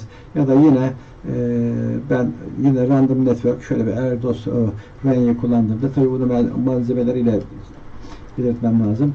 Burada işte bir matematiksel formül var. Mesela işte buradaki her bir noktasının işte Erdoğan'daki yayılma, saçılma ile ilgili fonksiyonun da aldığı parametrelere göre işte aslında ki noktası öyle ki lambda k üzeri eksi lambda bölü k faktöriyel gibi.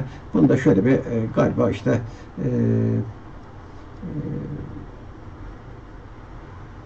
matematik eğrilerinden bir tanesi benziyor. Şimdi fonksiyon adını aklıma getiremedim. Bessel fonksiyonuna benziyor. Evet, Bessel fonksiyonuna benziyor. Aslında Erdoğan grafiğin yazım isim olaraktan da mesela ne maksatlarda da hani kullanacağını belirtebiliriz. Burada var mı yok? Var mı acaba? For generating random graphs or evolution of a random network. Yani işte rastgele bir graf ya da işte rastgele bir grafiğin geliştirilmesinde kullanılacak diyor. Generation and each as includes specific probability. Tamam.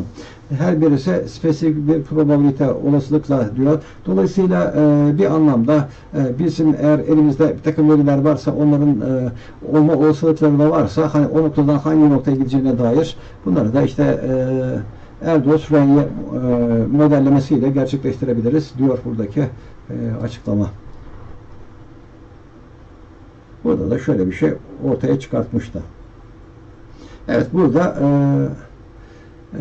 dersimiz sona eriyor sevgili arkadaşlar. Şimdi aslında burada size gösterdiğim şunu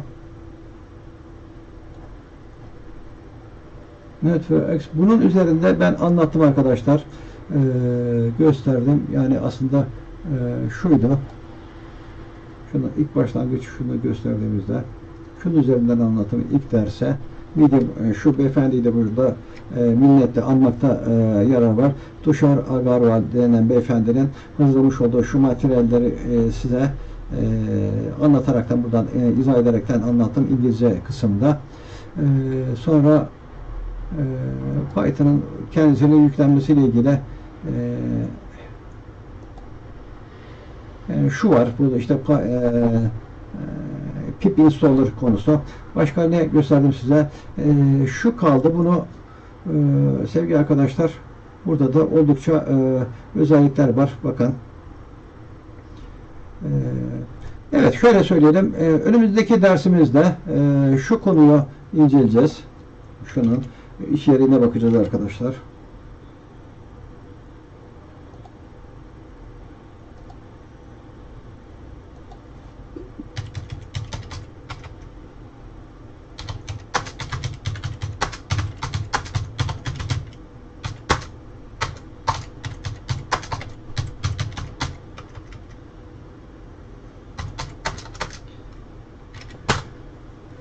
Evet.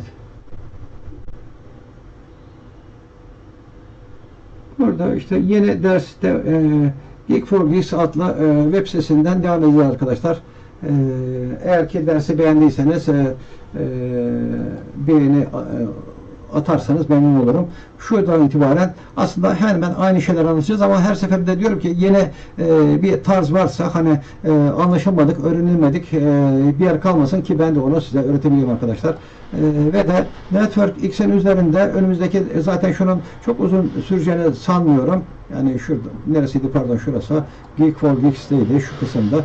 Burada işte neyi seçtim? Visualize Graphs denilen şu kısmı seçtim ben. Bunun bitiminden sonra da sözüm olsun. NetworkX'in üzerinde Galleries kısmında bir de şunu da şöyle göstereceğim. Ctrl A, Ctrl C.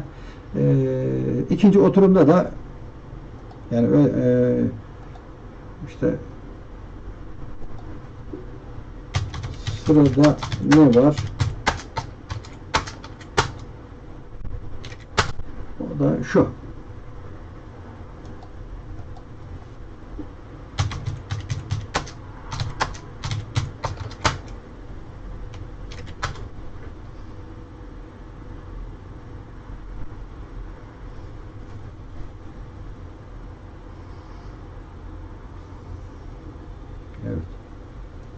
Yani önümüzdeki derste bir şu Geek for Geeks, bir de şu Galleries kısmından buradan anlatabildiğimiz kadar topolojik yapıları size anlatırız arkadaşlar. Artık bu aslında çok fazla. Aynen işte görselleştirmedeki gibi buradan bakıp aşağıya şu özellikle de şuna bir inceleyeyim de diyebilirsiniz arkadaşlar. Yani eğer ki hani gücü kuvvet olan birisi şey diyebilir, bu hocam işte gerçek hayatta şöyle bir problemin çözümüne getirilecek ve algoritmik veyahut da çizimsel bir çözüm yöntemi de diyebilirsiniz arkadaşlar. Veyahut da bunu onu buna uygulayabilirsiniz veyahut da bunu öyle bir olaya uygulayabilirsiniz. Neticede orada bir olay var, çözümlenmesi gereken bir olay var, karmaşık gibi görünüyor. Bizim elimizde ona ait tool'lar var, metotlar var, algoritmalar var, yöntemler var, çözüm yöntemleri var. Eğer onu ilişkilendirip de o verileri buraya taşıyabilirsek, dolayısıyla da bizim için artık o bilinmeyen böyle bir muamma olmaktan çıkacak. Hatta o olayın benzerine veyahut da aynısını, tıpkısına veyahut da başka o olayın türevlerine, onun sebep olacağı başka şekilleri de bizim create etme şansımız veyahut da tekrar etme, repeat etme şansımız, simüle etme şansımız olacaktır sevgili arkadaşlar. Beni izlediğiniz, dinlediğiniz için teşekkür ederim. Başka kaynaklar varsa bilemiyorum. Belki de NetworkX için fazla bir zaman da harcamış olabiliriz ama ben şöyle düşünüyorum. Yeni bir konu, yeni bir kavram, hatta biraz daha hani anlatılması, anlaşılması da zor bir kavram olunca olabildiği kadar farklı örneklerden zenginleştirerekten sizlere sunmakta fayda var arkadaşlar. Bunları da bu şekilde sizlere gerçekleştiriyorum, aktarmaya çalışıyorum. Beni izlediğiniz için teşekkür ederim. Yayın çok uzun oldu. Eğer İngilizce kifayetsiz olursa doğrudan doğru işte çay molası, kahve molasından sonraki kısımda farklı bir ortamda Collab'ten anlattığım kısımlarda da getirebilirsiniz. Ve hatta sesi kısıp Türkçe yani İngilizce kısmını da görsel olaraktan izleyebilirsiniz. Size iyi geceler diliyorum. Teşekkür ederim. Herkese sağlıklar, afiyetler diliyorum arkadaşlar. Bay bay.